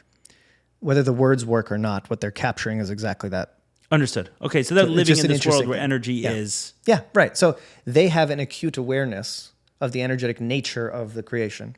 Right. On a daily basis. It's not something that needs to be... It's not you don't have to read it in like Tanya. a 17-year-old kid who grew up in Florida, totally normal Western life, has mushrooms at 17, and he's like, oh my God, the tree's alive. We're talking about people that are acutely aware that the tree is alive. Not news. Right. In a deep way. Right. So if you can really put yourself in the shoes of that, integrating is a much smaller step. The distance between new you and old you is not... Right, it's kind of always there. So, but like a typical Western raised on movies and junk food, etc. kid has mushrooms at 17, and it occurs to him that trees are alive. and now he's living in a place where all of this is alive and looking at me. This is a real experience. I mean, Yeah. this is like earth-shattering event for someone. Could Yeah. be. Whereas you just keep in mind, you're talking about people from a context where they're acutely aware of the trees being alive Right. and have no issue talking to them. No problem. That's not uncomfortable. I could just go ask it. Hey, I'm going to use this thing from your branch. Is that cool with you? Thank you. Right. They'll have that kind of conversation. Yeah. With complete sincerity and honesty, and that's where they come from. That's their connection to Right. nature already. Right? Okay. So they didn't have an integration program because all that happened for them was they had medicine, which expanded their bandwidth. From a reality that they were already living in. Yeah. Right. With people who are also Aware. Right. Aware with medicines, communicating in Yes. that way. Yes. So the distance between new them and old them is not that big. Right. They didn't forget to remember. Correct. So now what you're talking about is people who just gained a whole bunch of information that was sort of, right? I always use this bandwidth example. I don't know what it actually means in computer terms. There's probably a computer nerd fan you have. There's like, this guy doesn't know what but that's fine. I'm doing the best I can. So the idea that like on a normal day, we have X amount of information that we have access to from our environment. I always use the example of a dog whistle. Like you blow a whistle, you don't hear anything. The dog freaks out. Something occurred. Of course. I saw the dog's reaction, like something occurred. It's outside of my range of audio. I can't hear it, right? Medicine has the effect of expanding one's bandwidth. You gather information from outside your everyday information set, whatever. So there's colors outside of it. There's audio outside of it. There's, whatever, everything. You are cognizant of energy in ways that you're outside of it. Now, the stuff that you are now perceiving was always there. You weren't perceiving it. Right. It'd be like saying like the dog whistle wasn't there because you didn't hear it. I mean, Yeah. I don't know if you saw the absurd. podcast I did with Ephraim Palvanov, I think I did. scientist, I think I rabbi did. from Canada. So he translated Kabbalah, which is a very term, as receiver. Right. So I'm a receiver for these energies. And the example he gave was like having a radio receiver. Right? If I turn on the receiver to, I don't even know Wrong what the stations station. are anymore, right? But 100.7, I didn't create anything in the room. Right.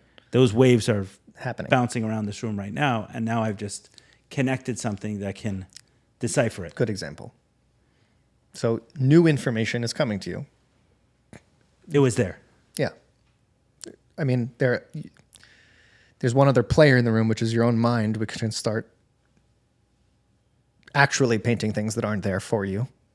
But leaving that aside, you are accessing more information that's already in the room. Mm-hmm. So when this is complete news to you, that this stuff is here, and you don't even necessarily perceive it as being there or believe that it's there right after the fact, then you have to integrate you have new information on your plate that you weren't accustomed to, right? Yeah. So I assume this. But And then how do you go back to work on Monday and complete your tasks in an organized, coherent way after you've been exposed to this additional information? Yes. This is what we're getting at. Yeah, and some people shatter. Yeah. Well, it could be in many different ways. For me, for example, a reality that was very difficult for me to integrate was the sense of how much of my world is created by my own mind. Mm-hmm. And I mean, it felt like all of it, frankly. A lot. Medicine. Yeah, like way too much of it. Yeah. And bringing that back to reality was very, very, very difficult. Very difficult. Or experiencing things that made no sense. It was the first time in my life that I experienced something that made no sense. Yeah. Like there's no logical way to say this. There's no way to explain it. There's no way to describe it. There are no words that can exactly be put to it. That leap that I had to make, now it seems more obvious. Yeah. I'll say it, the same way I couldn't experience a piece of cake just by thinking about it or even touching it. Right. I'd actually have to eat it. There's a large part of the world that can't be experienced through my mind. Mm-hmm. I have to experience it through my heart, through my belly, through just lying down. I'm going to experience it in many different, I'm going to experience it fully rather than trying to fit it all into my Yeah. brain. But the very first time that happened, What's going on? it was very, Yeah. very dangerous in Yeah. the room. No, all of the things we've talked about up until now are still relevant. Like this is home run culture versus singles culture. What you're talking about is a bigger issue in the consumer model where you need to explode fireworks. Right, exactly. Much bigger issue, just off the bat. Right. Ironically, where that happened Yeah. was, yes, on a very, very high dose mushroom journey. Yeah. Not that And not afterwards, that it was ironic. clear, like unnecessarily high. Oh, yeah. Well, Yeah. it's like I was progressing before that yeah, without insane doses. right. I've progressed since without insane doses or even no doses. Yeah. And that was, looking back at it, I was hearing from a lot of people about these, for a couple of years I did medicine. I knew nothing about doses. I thought it was completely inappropriate to ask the practitioner how much they were giving me. Mm-hmm. I don't know. Yeah. Like I came, you gave me medicine, Yeah. and I took it. And then as others started coming into the space who I knew, like, how much you take? I'm like, I don't know. What strain? What this? What that?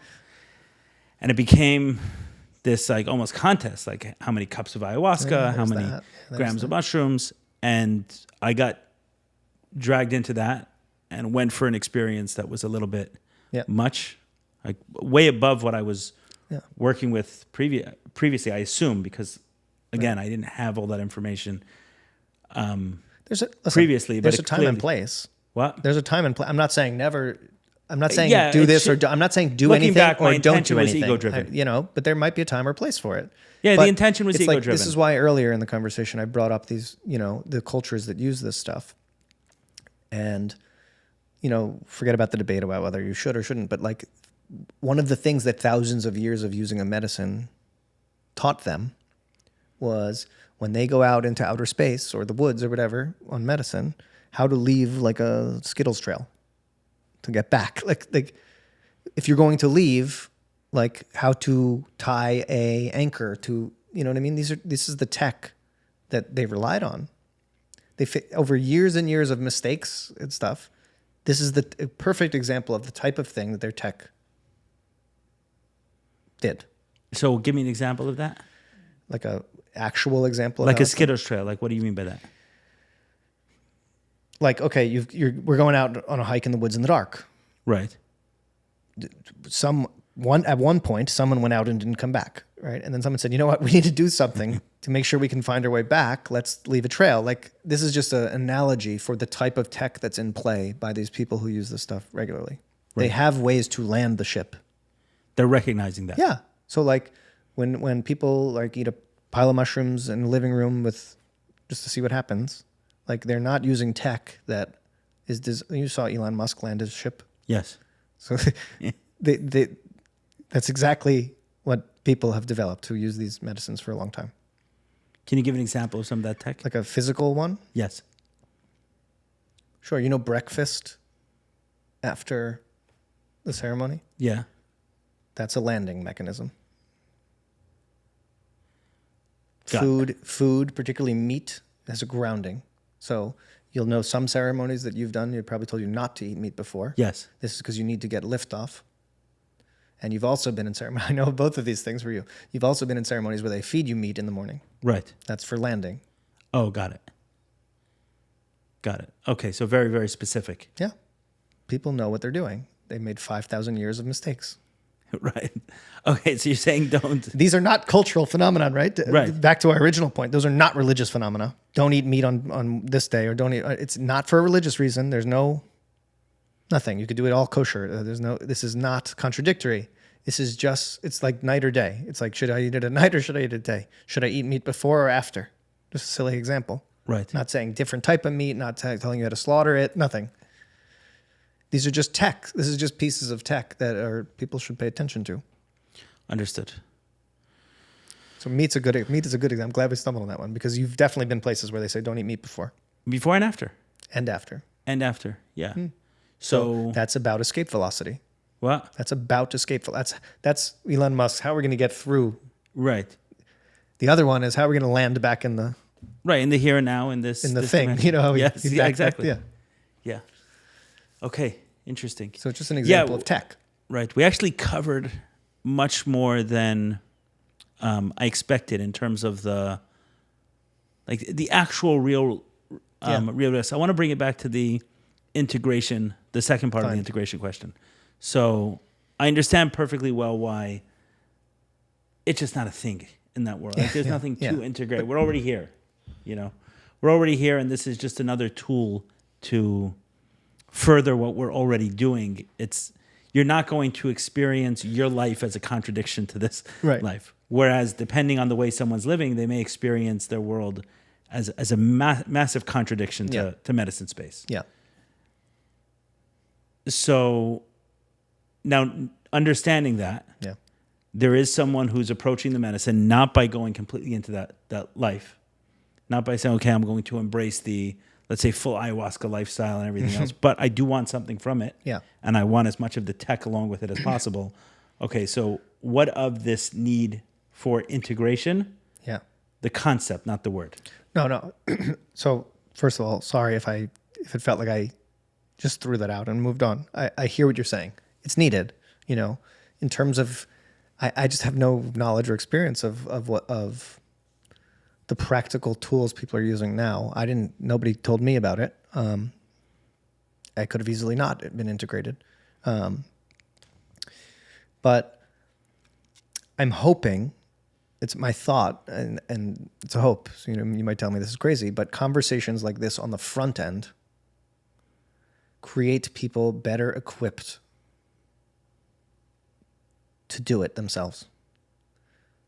So just having a knowledge of the fact, like even what we've already discussed, just knowledge of the fact that you're expanding your information set, you're pulling more information. If you know that that's what's happening, then you can land a little more. I think part of what I think generally is that there's not enough front end understanding or education about what people are doing and getting involved in. Right. I agree with that. And then on the back end, there's this scramble to figure it out. And to me, integration feels like lack of front end preparation and a back end scramble to put it all together.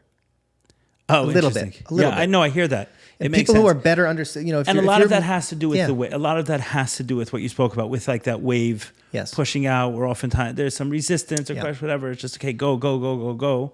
Like let's open these doors that have been closed for so long. Yeah. And then in the process, we run through too quickly. Right. Now they're open. But now they're open. Now doors are open, and now it's okay. What am I getting into? And people know. I've seen this. People know on a subconscious level that hearing this conversation, they're already nervous.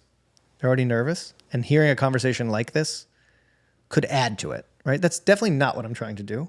But I'm aware that, warning of all these risks, et cetera, could add to fear around it, and they don't want to talk themselves out of it, kind of thing.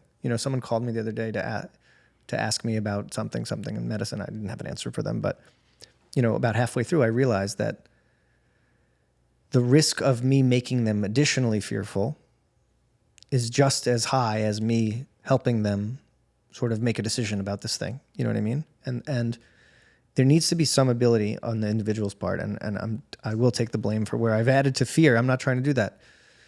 You need to be able to be objective about truth. So all of the types of feeding, et cetera, risks, they're all true. And at the same time, and although contradictory, you need to be able to not store that as fear that you're going to then carry around into a ceremony. Right? If truth on the front equates to fear, we've got a problem. Being knowledgeable should make you less fearful, right? Because you're more comfortable with what you're entering into, right? I'm not trying to add to fear here. That's definitely not what I'm trying to do. Right. And I understand it's a potential consequence.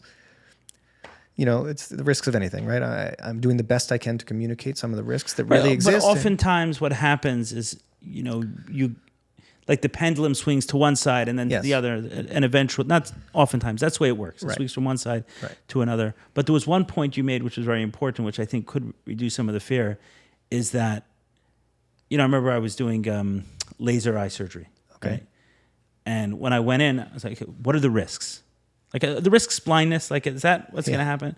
It's like, oh, you may have itchy eyes. You may have to come back. You know, you may have to, and I'm not giving this blanket for everyone. I'm saying, like, in my case, going in there, say, is there even a small chance that I'm going blind from this? Yeah. Right. Good question. That was ruled out. The risks were, like I said, dry eyes, itchy eyes, having to come back, discomfort for a few weeks. Maybe the few weeks turn into a few more weeks. Right. Yeah. I'm like, okay, those are risks that I can tolerate. So I think that it's important also. Yes, these are powerful, but what you cautioned against was we don't want to get stuck in something for 20 years. Yeah. But if you got stuck in something for a week. Sure. Right. As long as you have some self-observation as long as mechanism in there's- place, you don't even need to get, you could be, Yes. that's what we're trying, I think that's the point here, right? If we educate on the front, then the mistake consequences can be mitigated. Yeah, I'm thinking of my first ayahuasca experience, and my conclusion was amazing medicine. I will never work with this guy again. Okay. There was So that's properly operating system. yes, Your response. yeah. So I was to say, I'm happy I did it. Yeah. I would not work with this guy, but I was like, I have to experience this medicine again. Fine. So your feedback system is intact. Right. That's what we want. We want more people with an intact feedback system. We're not trying to scare anyone. Right. It's also not always an all or nothing. Totally. Yeah. Totally. Or here are the conditions. I would do this again, but I don't know about that. Or Right. whatever. It needs to be alive. The system needs to be alive. And like I said before, it doesn't always need to be right. It will get better. Right. The discernment system will improve if it's being used. Okay. And the other point that was a central point was that it's neutral. This is not a good or a bad. It's neutral and very powerful. Yeah. So it could have very positive, but also equally negative. Like the laser they Outcomes. stuck in your eye. The what? The laser they put in your eye. Yes. It's a powerful, it can make you see again. It's a powerful thing. Yes. Am I going to go blind is a really reasonable bit of due diligence. Extremely reasonable, right? Would we agree? Yeah. Yeah. 100%. So it's not that different. I mean, it's not that different. It occurred to me, wow, maybe I'm being scary. And, fear has its own thing. You could be the bringer of the fear, right? You could go to something totally clean and great, but you're the one carrying the fear. It's like, so it's very complicated and it's a very subtle space. All I'm saying is that the sovereign discernment system needs to be turned on. It's allowed to mess up, but as long as it's running and improving as you go through life, you can avoid bigger mistakes, right? And I'm not sure that there's a big wave, and I'm just not sure that it's turned on that well. Or Okay. I don't think people are aware that they should turn on that machine prior to. Okay. So you're giving me an opportunity to atone for my sins, essentially. You don't need to. You could. Well, no, essentially, because certainly I've been part of that wave. Right. So here's an opportunity here to cleanse. I don't know what I'm doing. You invited me over. Come on. You invited me over. I'm doing the best I can. But you understand what I mean. Yeah, it does sound idea. like a prudent message at this. Yeah. I think the time is here now where there was a time where it was momentum was needed, and the push for momentum was what is the moment calling for? Increased momentum. And now what it feels like, and I'm not in the thick of it, so you know better than me and tell me if I'm wrong. It feels like, whoa, there's momentum. And now it's time to let's slow down a little. Let's see where we're at. Let's learn some tools to navigate the space, right? And, it doesn't mean stop. It just means navigate intelligently. Yes. And let's try to learn what people learned over 5,000 years. Let's try to do it over 10. Well, right. In general, that was my original point. It was not about adopting other people's cultures and anything. It was just okay, if someone did 5,000 years of research, I'm going to take a peek at it. Yeah. What are some of the key? Okay, meat. Whatever. Yeah, it's not too different than. I'm not. It's actually a very appropriate analogy, but a totally new type of vehicle being introduced into a culture.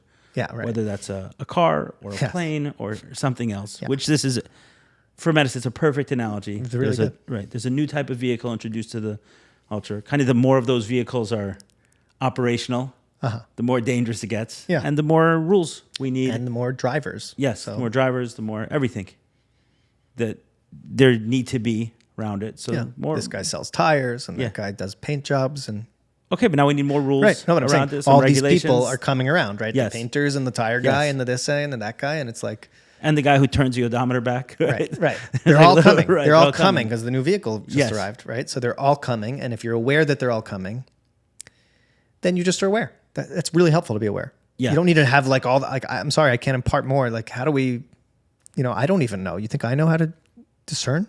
Yeah. And it I doesn't don't, mean not to. but I'm trying. It doesn't mean not to drive because you can be run over by someone who's Yeah, driving. right. I mean, I could have not come tonight because I could have the risk No, of what accident. But the risk of accident, right? What I meant to say by that is that someone may say, "Oh, psychedelics are scary, so Yeah. I'm not going to do it." Yeah. There's a danger of being run over by someone who's Yes, doing yeah, it. you don't. Yes, yeah, you could just be on the side You of the may, road. right? Yeah. You may have the risk That too. just by being That in too. the culture. Yeah. Yes, No, it's true. Being alive is not What? always safe. It's Right. true. The original Yes. question was about me coming to That's where I was. House of More, Okay, we're on the. Yeah, we're 100% on the same. Like we're in. right on time. We're in sync because the last thing you were going to say I was about to get to. So now this is where I was going We're good. to go. So we started with obviously your introduction to Yes. Judaism. You coming around more. Yeah. So what are you seeing? What's bringing you here? What's going on? So the giant chunk of that story that we missed was that I then once spent a whole bunch of years, learning spiritual stuff, I guess, in the context that we just spoke about for this whole time. And then just recently came around you guys in the context of plant medicine. Everyone was looking at me funny. Who is this guy? I think he might be Jewish. I could sort of feel them. And then in the morning, someone was like, "You Jewish?" I said, "Yeah." And it was like, everything exploded. Since then, I've been like, everyone's sending me books. And I'm interested. Like I said in the beginning, the Judaism I was exposed to did not have significant spiritual depth, or it was at least not shared in any meaningful way. So all of a sudden, I'm now have sort of a more developed spiritual sense myself, and I'm finding the information obviously far deeper than I knew, and finding that lots of the tidbits of wisdom I stumbled upon or learned here or there, it's also there. Right? It's not like the rocks is a good example of something. Like I learned about this rock concept a lot, Right. and it's subtle. It's really subtle. It's not like, oh, but you need to, it's not like, oh, you're Jewish, you need to know about the rock. Like this is a subtle, I think, right? You Yes. tell me. This is not like a big. It's not central to the. It's an concept it's an is very important central, concept. right? It's The important- concept yeah. is very central, but the idea that the rock has energy, it's not Yeah. something we interact with Yeah. on a daily basis. But it's the concept that the world needs a Perpetual. continuous, Yeah. perpetual flow of energy, attention, whatever that means. Central. God's attention is very central, Yeah. for sure. But that it affects a rock and a piece of wood, not so much. Right. Right. Right, I would say we're decidedly, just like for those of us who grew up in Western culture, we're very removed from those Yes. concepts. Right. It wouldn't have been taught to you elsewhere. You wouldn't have stumbled upon it as a concept just by living your life if it wasn't a deliberate teaching. When you hear it in English, it sounds like idol worship. Right. That's what I would say. Yes. But yeah, it's like a two-way street. I'm finding like lots of things that I had been exploring sort of internally, spiritually are there already. And then there's things there that are explaining phenomena that I witnessed but didn't know what they were. Right. So there's this two-way thing happening. And then there's something in plant medicine that can't be denied, which is sort of a intergenerational thing that occurs in there, where you sort of have some experience of your ancestors. And Yes. there's a vertical, so there's the horizontal component, how you relate to this world, but there's also a vertical component that becomes that you've experienced it's there, right? Where people before you and even after you are sort of, there's a vertical thread that runs. Yeah, it's felt. I can give an example. It's felt like certain challenges that I'm dealing with weren't mine. Multi-generational. That there's someone else's that were unresolved, and Mm-hmm. I felt like some that were there. I said, okay, like while I'm here, I'm willing to take a couple more. So throw some my way, whatever that Yeah. means. Well, yeah. I mean, that was like another exchange, but it definitely feels like there's a relationship opening up between two parts to it. One I haven't interacted with, but I know many who have in plant medicine, which is past lives. But the other is just That's not what I meant. But I'm saying, but those two paths. Yes. Yes. I've often spoken about that from the infinite nature of healing, just because when we're before plant medicine, healing can feel like, and maybe even for some plant medicine, as a destination we can get to. Yeah. I was like, okay, we'll heal and then we'll be good. And then we're back. What? Then we're back at it like normal. No, it's like, okay, now I'm normal. Right. But definitely not the case. And what I've joked about in plant medicine is like the second you're done with yourself, then you get your ancestors and your past lives. Yeah, right. Right. So, Right. And then, by the way, not to go back to risks, but there is another there's a risk I see anyway out there of perpetual healing, like permanent. yes. Like you're just never going to be perfect, right? But there's this, it's whatever. I'm not Yes. going back there, but you understand what I'm saying. It's Yeah. just, these are subtle, they're subtle. It's subtle. All the things are subtle. It's not like a big glaring, there's no like physical danger. It's Right, just at like what point do you getting get in the up the trap chain? of like perpetual healing. Whereas like, the older generation might say something like,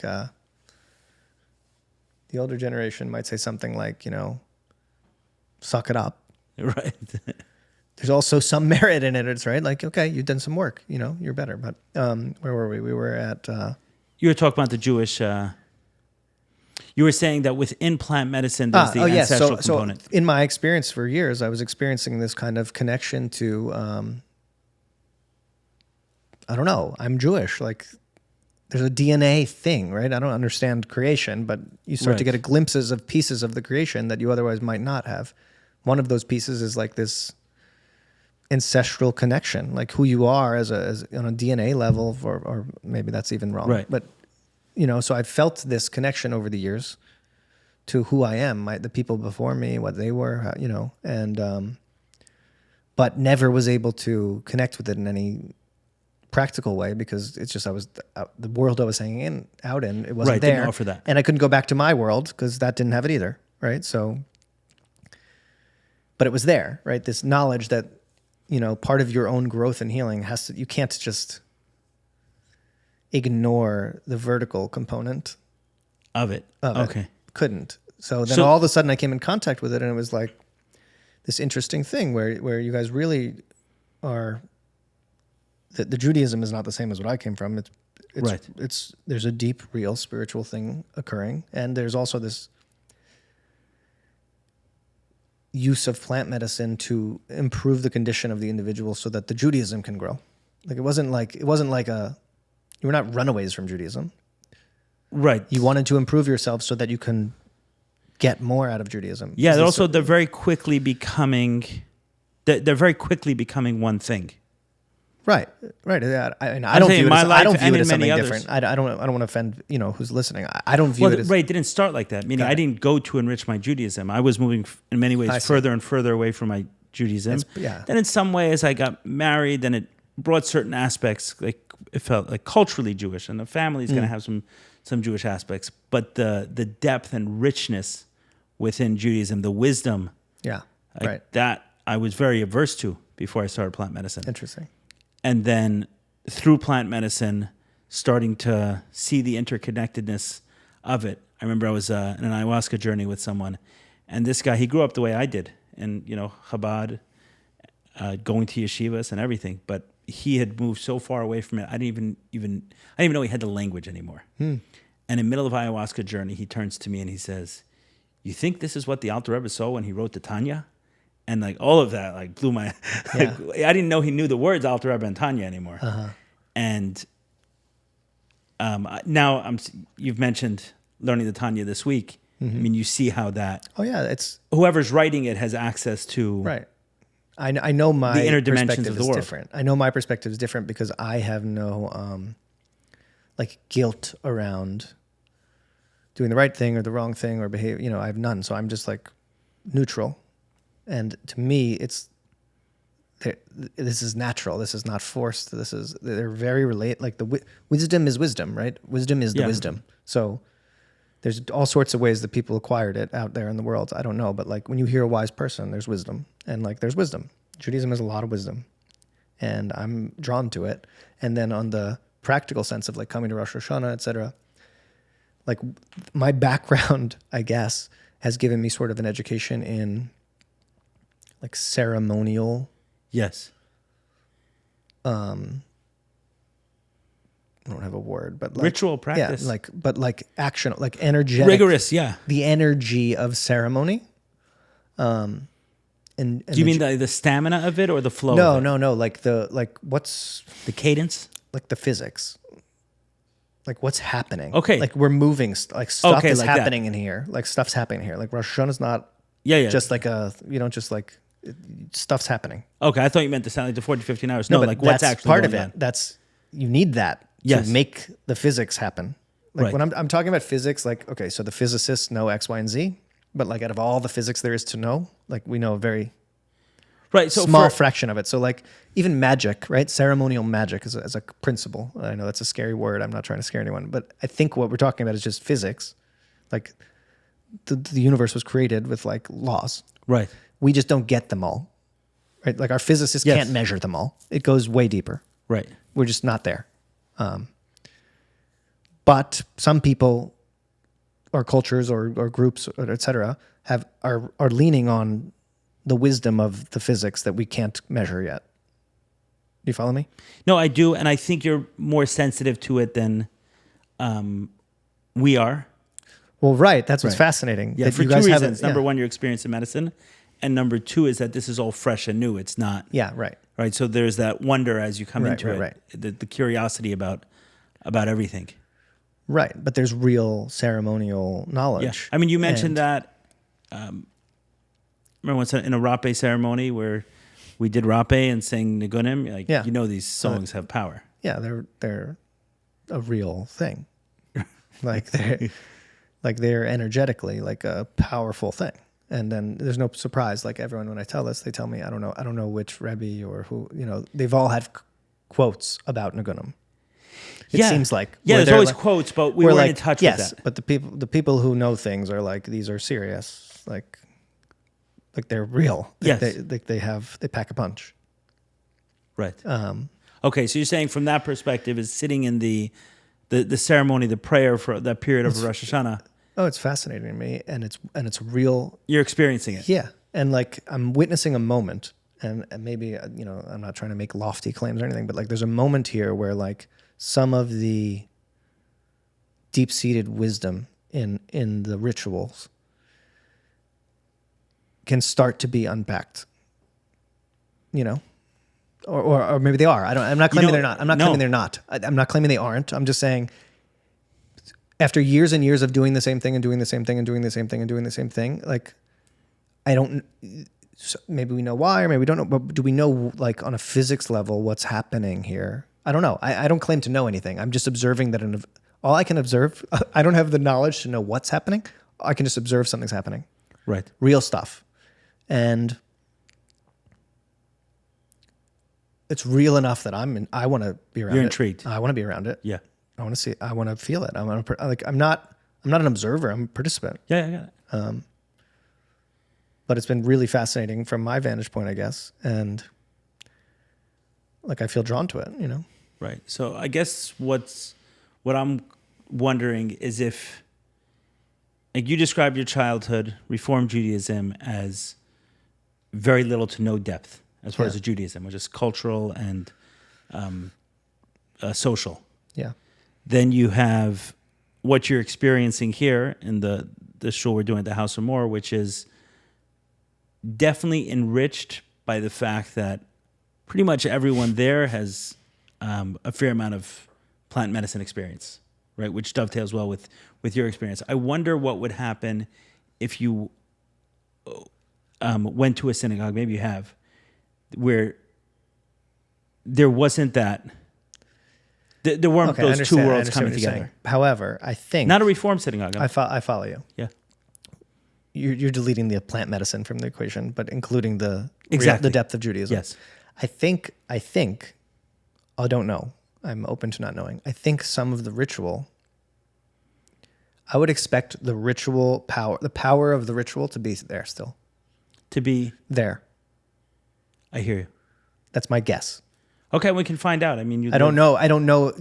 You live in Sunny Isles. There's 10 Chabad So houses. it's to varying degrees. Yeah. People understand like the energetic work that's happening. I don't know. I don't claim to know, or I won't weigh in on it at all. I already feel like I've said more that I could be offensive. I'm not trying to.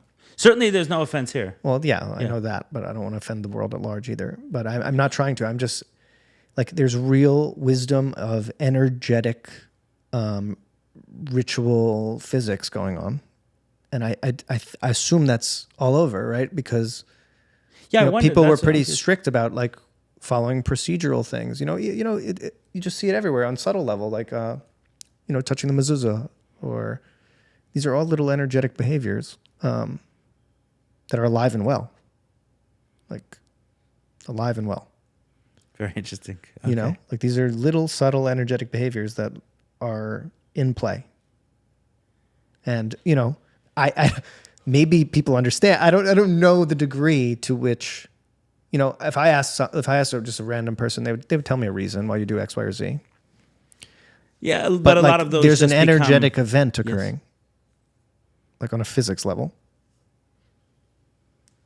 That's my perception. Yeah. It's a fact. Yeah. My perception of these things, like, that an energetic event is occurring. I mean, that would be the concept. Mounting it, also would. That's why I assume, to me, as I'm reading, yes, it makes sense that the instructions were there. Like, things are not only symbolic. They're also energetic. Like hand washing.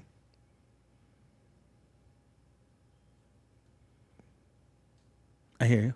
Yeah. So I assume those types of things, like, because these things are so alive and well, I would assume you'd find them in any, deeply spiritual synagogue. I'm curious what, but in terms of the moment, this is where I will take it. In terms of the moment, I think that, let's take Chabad, for example. A lot of Chabad houses that people would walk into, would start people very incrementally. Right? Like, when you talk about like the consumer model, like, let me give the guy Kishka, rather than Tanya.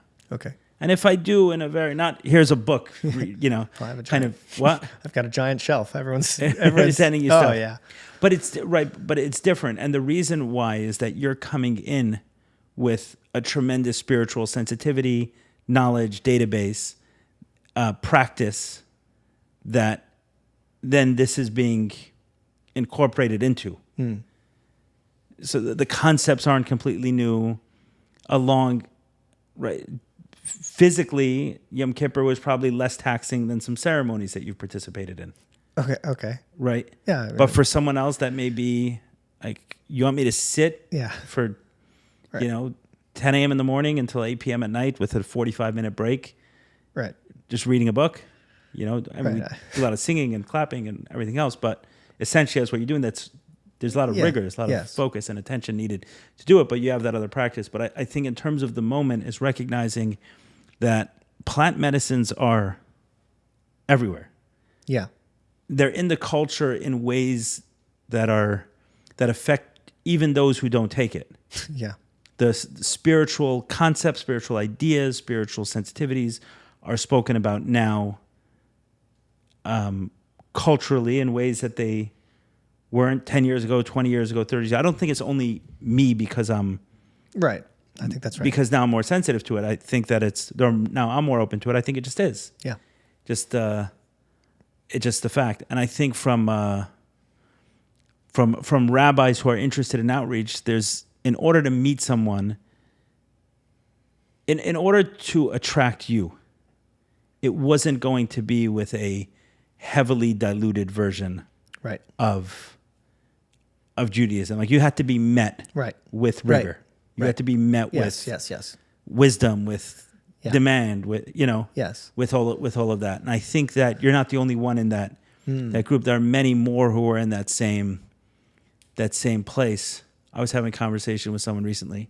Interesting. About Jewish values. Okay. Like, what are some Jewish values? And frankly, I don't know that I've been in.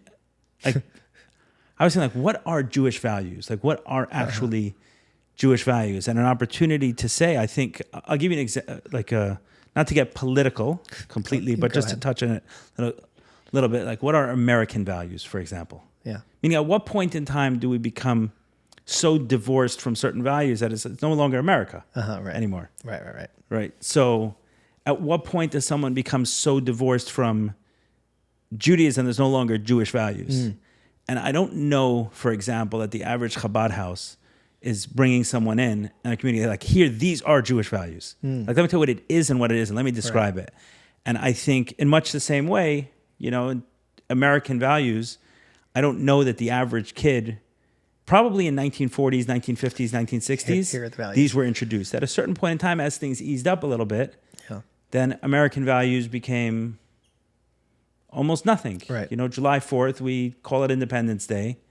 We wave a flag, but let me not tell you too much of the horrors of not practicing these values that the country was founded, like those ideas. And the same is true with Judaism. Like, what is a Jewish value? What is not a Jewish value? And I think the moment, we mentioned someone meeting the moment calls for kind of meeting this head on. Specifically, who meeting who? You're saying. So for Jewish outreach, for those interested in Jewish outreach, I'll give another analogy. So imagine a therapist today who has very little concept of how plant medicines work. Yeah. And the spiritual awakening or reality that gets introduced to a person when they enter into this space. If you don't have that language, you're not going to be effective for this person. It's going to be very hard for someone who's done 20 mushroom journeys and walk into a therapist's office and the person's talking about cognitive behavioral therapeutic models. Whatever, You're not going to meet them where they're at. Yeah, there's a big gap. If you want to talk to them, So now you're bringing this to Jewish outreach, and you're saying it's the same concept. It's poorly being. I'm saying the moment calls for. The gap is so large between the. I'm thinking about if you're representative. My thought is that let me say this: you've walked into a certain group of Jews. Okay, and we've attracted you to Judaism in some way. Right? And you walked into a synagogue, right? And the practice was demanding and rigorous and right? Like, you were immediately thrown into the deep end of the pool. That works for me. Yeah. We just, hey, come to the Kiddush, we got great food. Right. Yeah. Or there's a great talk and you'll hear a talk that's 90% fluff with a few percent substance. Fully it's got like, it. no, here's the Tanya, I'll give it to you a translation in English, go. Yeah. And you're like, wow, this is interesting, this is fascinating. What I'm saying is what I'm saying is, in order to meet you where you're at, I can't give you a very watered down version. Fine. Of Judaism. I don't think so. And you think there's a world out there that's and like I think there's a world out there who, if they don't look like it now, they're going to very quickly. Meaning let's say you're around plant medicines for 15 years? Sure. Yeah. Okay. And there's been an explosion in the last 3. Right. That means in 10 years, there's going to be a lot of people. There's a lot of me's out there. A lot of, potentially, right? A lot of people. Not everyone has taken the same seriousness to it. I see. But there's going to be a lot of yous out there walking around, right? Who are very comfortable with spiritual ritual, very comfortable with rigorous practice, discipline. And if they walk into a Chabad house for the first time and they're introduced to something that feels so like a couple steps above their Reform synagogue, I'll say, okay, like, where's the depth? I see what you're saying. So, for example, right, if someone walks into a therapist's office, okay, no medicine experience, no nothing, okay, and they're complaining that their husband is the biggest narcissist in the world, which is not true because I already met the woman who's married to the biggest narcissist. Okay. Right? So it's not true, whoever's thinking it. Got it. I joke because I've heard this at least from 20 women. I'm married to the biggest narcissist ever.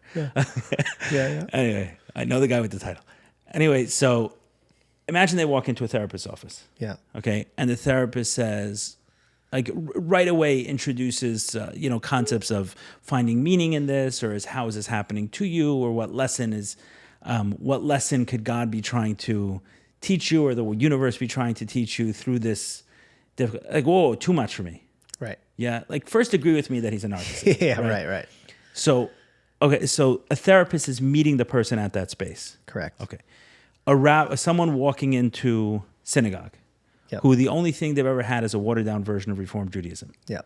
And they walk into a synagogue and they say, okay, you probably thought either there's a Judaism with no practice or there was a super judgmental rabbi who's going to tell you to go to hell.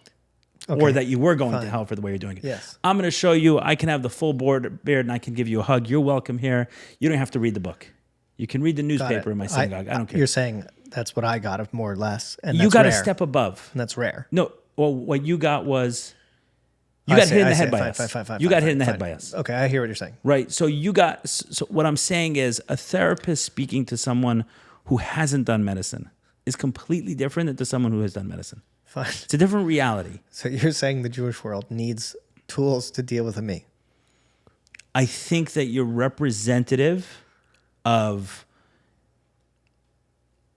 people who, if they're not already there, they're coming in massive waves because someone's consuming the mushrooms. Yes, that's what I'm saying. And I'm saying that if rabbis are serious about outreach, Yeah. when they meet you, they better be prepared to meet you. Right? You are who you're Okay. representative of. I'm a rep now? Okay, fine. No, who you're representative I get it, of. I get it. Right? So Like, wait. what you're representative of. How do rabbis get prepared to meet that? I'm going back to being a nobody when I'm done. So What? I'm going back to being a nobody. No, so- but you're representative of someone. How Yeah. does someone So that I think, assume you're getting at a thing that there's a whole class of Jews that Yes. need an education on this topic. so It sounds like one second. So I grew up in a culture of Chabad, which is obsessed with Jewish outreach. Right? This is what Okay. we do. yeah. Right? The reason why when you meet me or my brother, you get invited into the synagogue services yeah. and I'm not a naive. book or a Shabbos dinner or whatever. It's because that's in our DNA. I noticed. Yeah. Right? This is not all. It's not all sects of Judaism. Yeah. It's specifically Chabad, which this is the practice. That's in our DNA. Got it. So you're coming to my Shabbos table because you're Jewish. Uh-huh. Right? That's the way it works. You're coming Okay. to the shul. Okay, but the question is, once you come, what am I introducing you to? Right? You're for sure coming. And Or you're saying you're sure getting in the invite. That's 99 gonna out of happen. 100 situations, I would have come and left and never come back because of what it's. That's what I'm But thinking. in this situation was unique, and it needs to be studied as a successful model. I think so. Yes. Yeah. Yeah. I think that right. I think that you represent a wave that's coming. That's all. Like an you're an interesting early observation. adopter. You're an early adopter. You're representing a wave that's coming, which is it existed before, right? In the 1960s, 1970s, when psychedelics were the rage. I don't. My father got swept up certainly in that, not in the psychedelics part of it, as far as I know. Yeah. But certainly in the wave of Jews, which went very quickly from little to no Judaism A lot. to I'm moving to Crown Heights and I'm having 10 babies. Yeah. So a lot of that wave, which we're not really allowed to say was psychedelic driven. That's 1960s, 1970s. Like our community, where we grew up in Crown Heights, was jam packed with people who just came to the religion. And they moved at a very accelerated pace and became more religious than a lot of people around them. And they were looking for a lot of depth. So some of it was the culture. The culture was looking for spirituality and meaning and everything else. And other parts of it was there were people who had experiences that they couldn't put language to, and they met rabbis who were able to meet them Got it. at that place. I think most Chabad rabbis, which I meet today practicing, are giving a much more diluted, Because usually After people are more introduction. receptive to that, but you're thinking. because they're meeting them where they're at, right? That's their job. Their job is to meet the person where they're at, Right. right?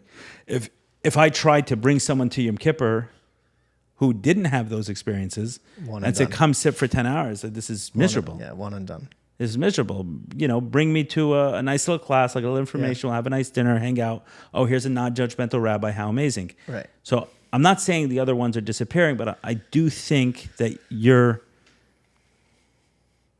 representative of a wave that's coming. And those who are paying attention to outreach say, okay, how do I make sure that this guy... We were very worried about the other concern. It's actually we're having the same conversation on another topic. So there was a wave, right? So you have like that initial, what do you do at the first stage of something? Right. What do you do at the second stage of something? So I'm saying, just like in medicine, you're saying there's stage one. Yeah. Stage one is Momentum gaining. Momentum Is that how we gaining. explain it? Yeah. It's Sta- enough like escape velocity Stage to get two, out. Yeah. discernment, careful. So kind of the same thing. Stage one, get as many people in the door as possible. Make the kiddush, make this. Like, we're losing Jews, just bring them in. Right? Step two is, okay, who am I speaking to? Who is this guy? And this guy, I may need the advanced class and the basic class in every single Chabad outreach center within the next 10 years if I want to be effective. That's what I'm saying. Like, if I can't very quickly sum someone up and say, okay, which track am I putting this guy on? We're going to lose a lot. Because there's a lot of people. That's an interesting who are observation. there are a lot of people who are going to be walking into Chabad houses more spiritual than the rabbi. It's not more spiritual, more connected, more in tune with spirituality than the rabbi who's leading the services. It's an interesting. I have no vote. I'm just interesting. Were you at lunch? I don't know if you were there. We had a lunch one day over Sukkot, and there was a Chabad rabbi who came over. I wasn't there. And there was a gentleman from a survivor from the Nova Festival in Israel. Oh, wow. No, I was not there. Okay. So we're sitting at table. Survivor of Nova of the festival in Israel is talking. I'm there. My brother's there. A Chabad rabbi's there. Okay. And as he's sharing how he survived, he says that he got in his car, he drove one way, he sees a bunch of Hamas terrorists, drives the other way, a couple kilometers over the road, sees that's blocked off by terrorists, drives back towards the festival, and when he gets out of his car and starts running through a field. He said he was confused, not sure what to do. There's some people with him. He sat down at a tree and he hears his grandmother's voice, right, who's passed years before. Whoa. Saying, get back in your car. He gets back in his car, navigates out, right? Somehow gets to safety. So my brother, who's, Mr. Perceptive, the most observant Jew around, antenna everywhere. He's like, you spoke, he got uncomfortable, right? So he says to the guy, he says, you got to be careful about saying stories like that in front of rabbis because they don't believe you. When you start talking about a spiritual experience of your grandmother. This is your brother saying this? He was joking. Okay. But what he was picking up, he's like, you got to be careful. And what he picked up on, which is 100% right, and the rabbi acknowledged it afterwards, is how uncomfortable it was for him to hear about someone else's spiritual experience. He was twitching because he's never had something like this, and he's a spiritual leader. He has no idea. It's like, a grandmother spoke to you in the past? She called you on the phone? Right. Okay. You heard her voice, you're sure. I get it. You attribute that to bring you back to safety? You believe in this? I just talk about it. Right? It's that. So meaning, if... Interesting. I hear you, so I hear why this is relevant. Go ahead. Right. So from my understanding, what my brother said touched this rabbi so much that the next day in his speech, he mentioned it. Next day he was giving a speech in synagogue, and he mentioned this idea, calling himself out. Yeah. Like recognizing that, hey, it's true. When this guy from the festival shared with me that his grandmother told him to get back in the car, like he heard that, he had that experience. Yeah. And he spoke about it the same way I would describe my conversation with you, right? The same way you spoke about the tree. Yeah. Right? Right. Please, can I take your branch? Thank you so much. Yeah. Right? That sensitivity, like this is his story of how he was saved. Right. And how uncomfortable it made the rabbi. And that's what I'm saying. How someone gets there, I don't know, break your head over the Tanya. Right. And if it's not doing it, take a small pile of mushrooms. Well, but what you're saying also is that the wave that comes, it's not just going to be how to attract them. They're going to turn off the existing, like someone comes with some experience from that, some spiritual experience, that could be offensive or triggering in some capacity to the existing. I don't know that it would be, so what my brother was saying is, I don't know that it would be triggering and offensive to everyone. Right, but it could be. No, but why was it offensive to him? Because he's the one who claims to have spiritual experiences, right? Yeah. He's the one who leads the class about the rocks having energy and being Right. perpetual. But he doesn't know what he's talking about, and either does anyone else, so everything works. No one's offended. The only guy who gets offended by that is the person who claims to speak from that place. I see. So meaning there was room for the last bunch of years to have people stand up in front of a room and help Jews get closer to Judaism by helping them to see someone who appears to be a rabbi but is non-judgmental. And that attracted many, many, many Jews. Interesting. And what I'm saying is that wouldn't have, I don't think that would have landed with you. You're saying that more like deep work, spiritual work would. It was like, let's get to work. Yeah, it is. Yeah. Like, make it real for me. Yeah. Right. Make it real for me. I understand. Well, I'll tell you from my perspective, just from where I was, that type of outreach that I've experienced felt political in nature. Go ahead. Like being Jewish is a political kind of obligation. Like there are political causes that Jews need to participate in. Like Israel? Like Israel, but not just that. Like,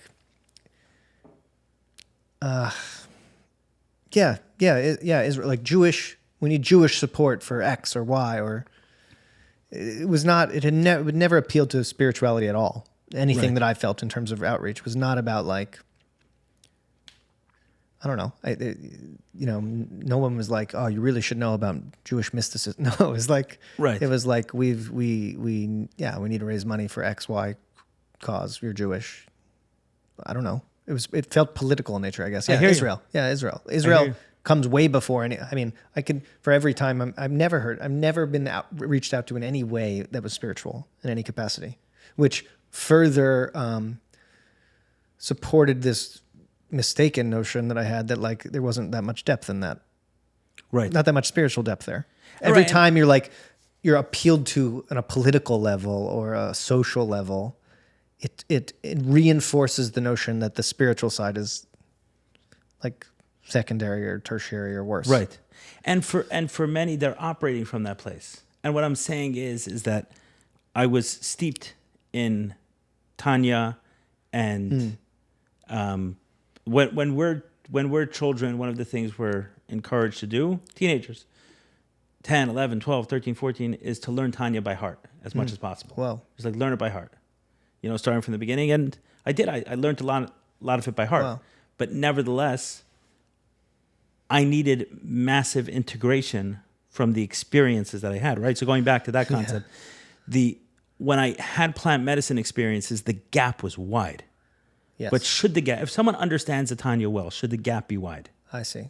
In your opinion, if someone understands Tanya well, that's what it's talking about. Right. It's the same length, but the gap was massive. I see. Yeah. And I'm not the only one. Right. The gap was other ends of the.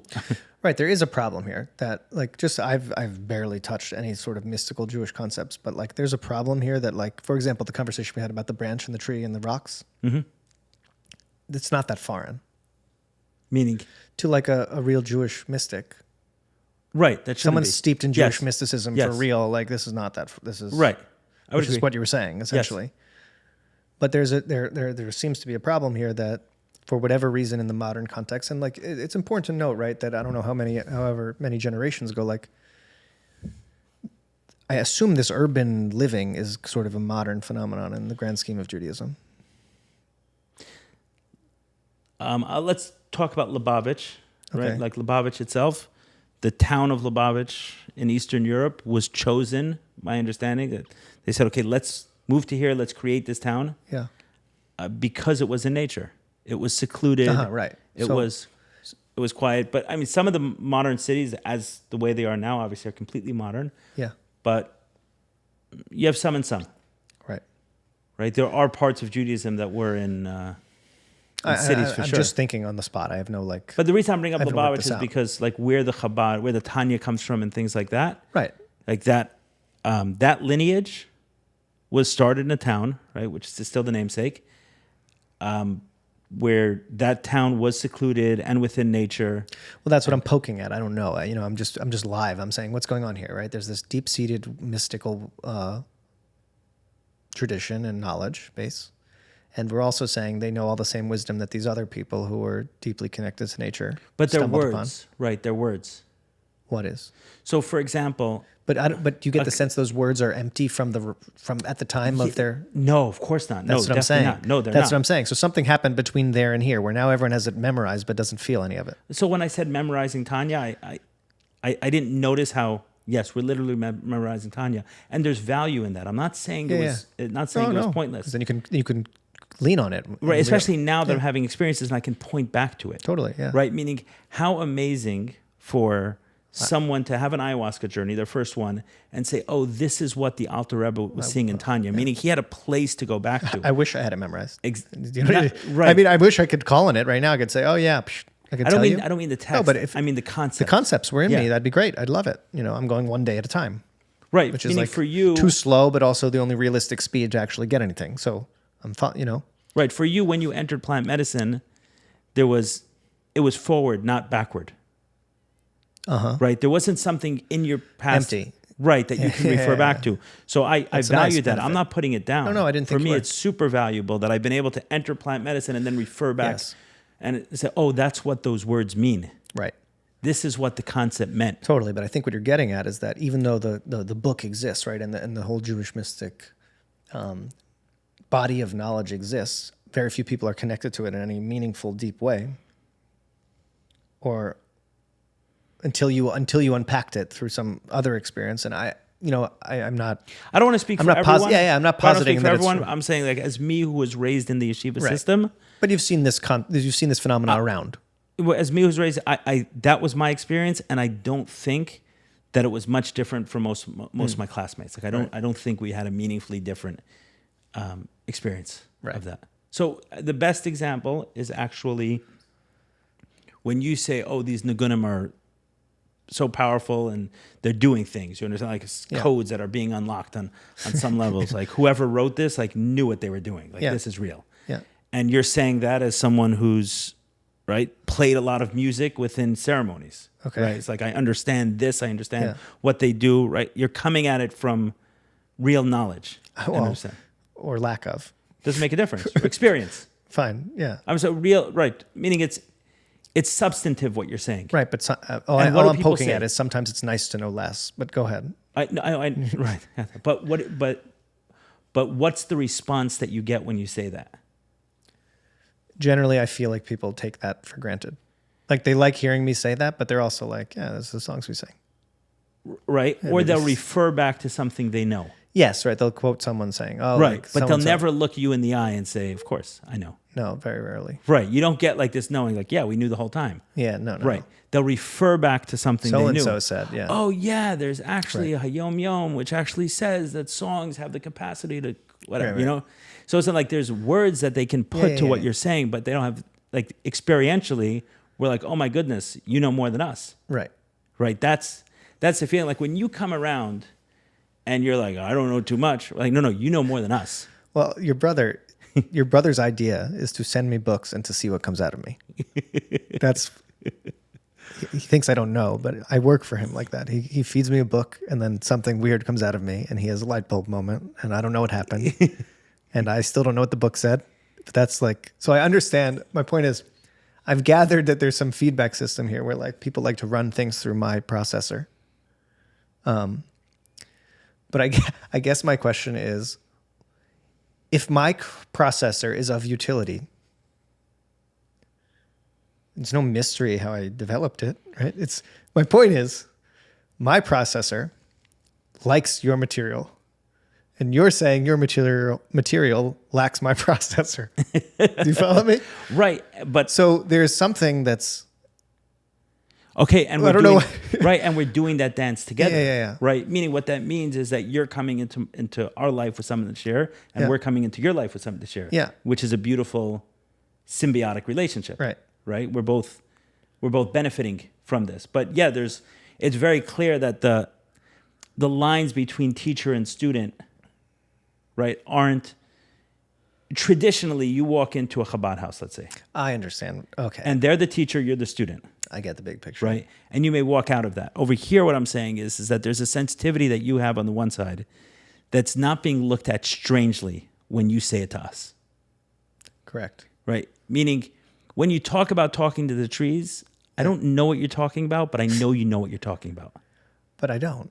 No, meaning what I'm saying is that I'm not talking to the trees, but I know the person who's doing it is not crazy. Yes, That's fine, yes. right. Because you have, yeah. Like I know enough to know that that's Yeah. more real than this. Well, no. Like, think about the mezuzah What I mean is example. But just think about the mezuzah example. Yes. The person who talks to the trees has no idea about that. But if they watched it happen, they would observe the energetic event.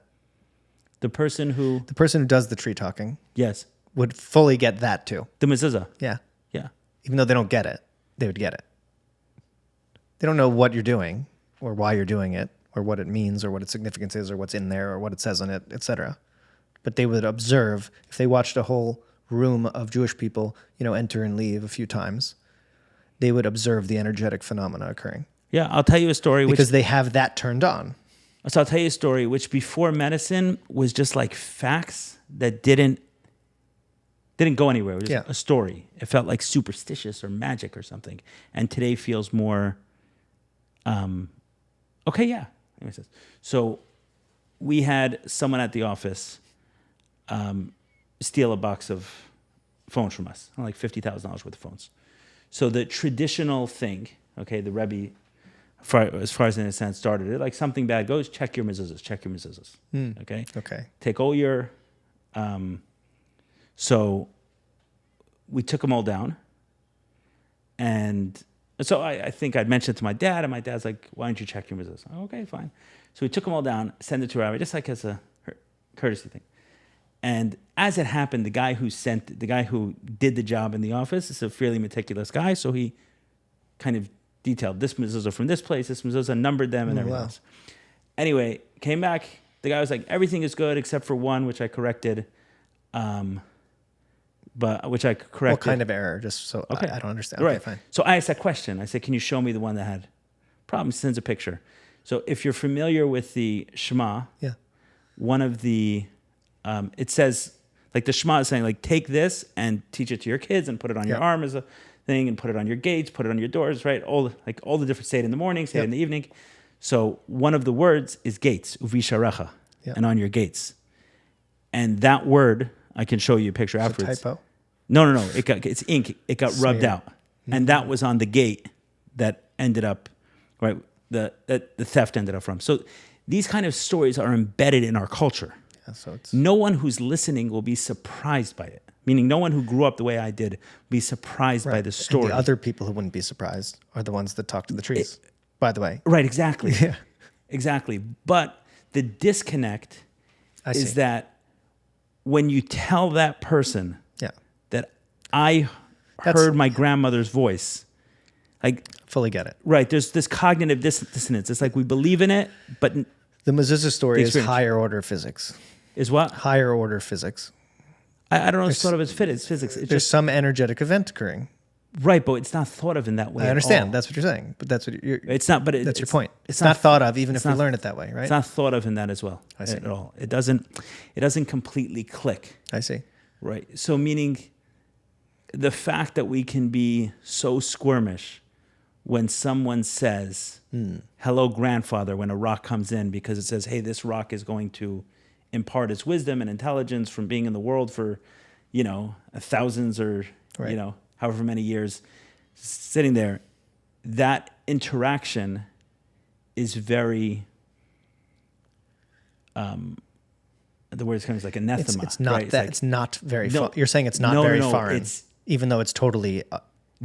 That interaction, when we see it, there's an aversion. Yes, it's like, immediate. Yeah, immediate. But aversion. you're saying the actual. But that same person won't be surprised by the mezuzah story of the mezuzah story. Of course, that's what happens. Yeah. Right. So there's this cognitive dissonance that exists. There's a reality that's not completely computing. My spirituality is meaningful. Yours is not. But it's not even spiritual. It's like we've. Right. And okay, so.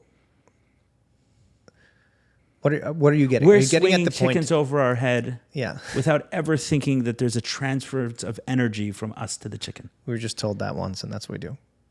There's no we're just sincere doing belief about it. Yeah, there's no thought Why would I do this? What's the point? What is actually happening? What's the dynamic? Why is the chicken killed?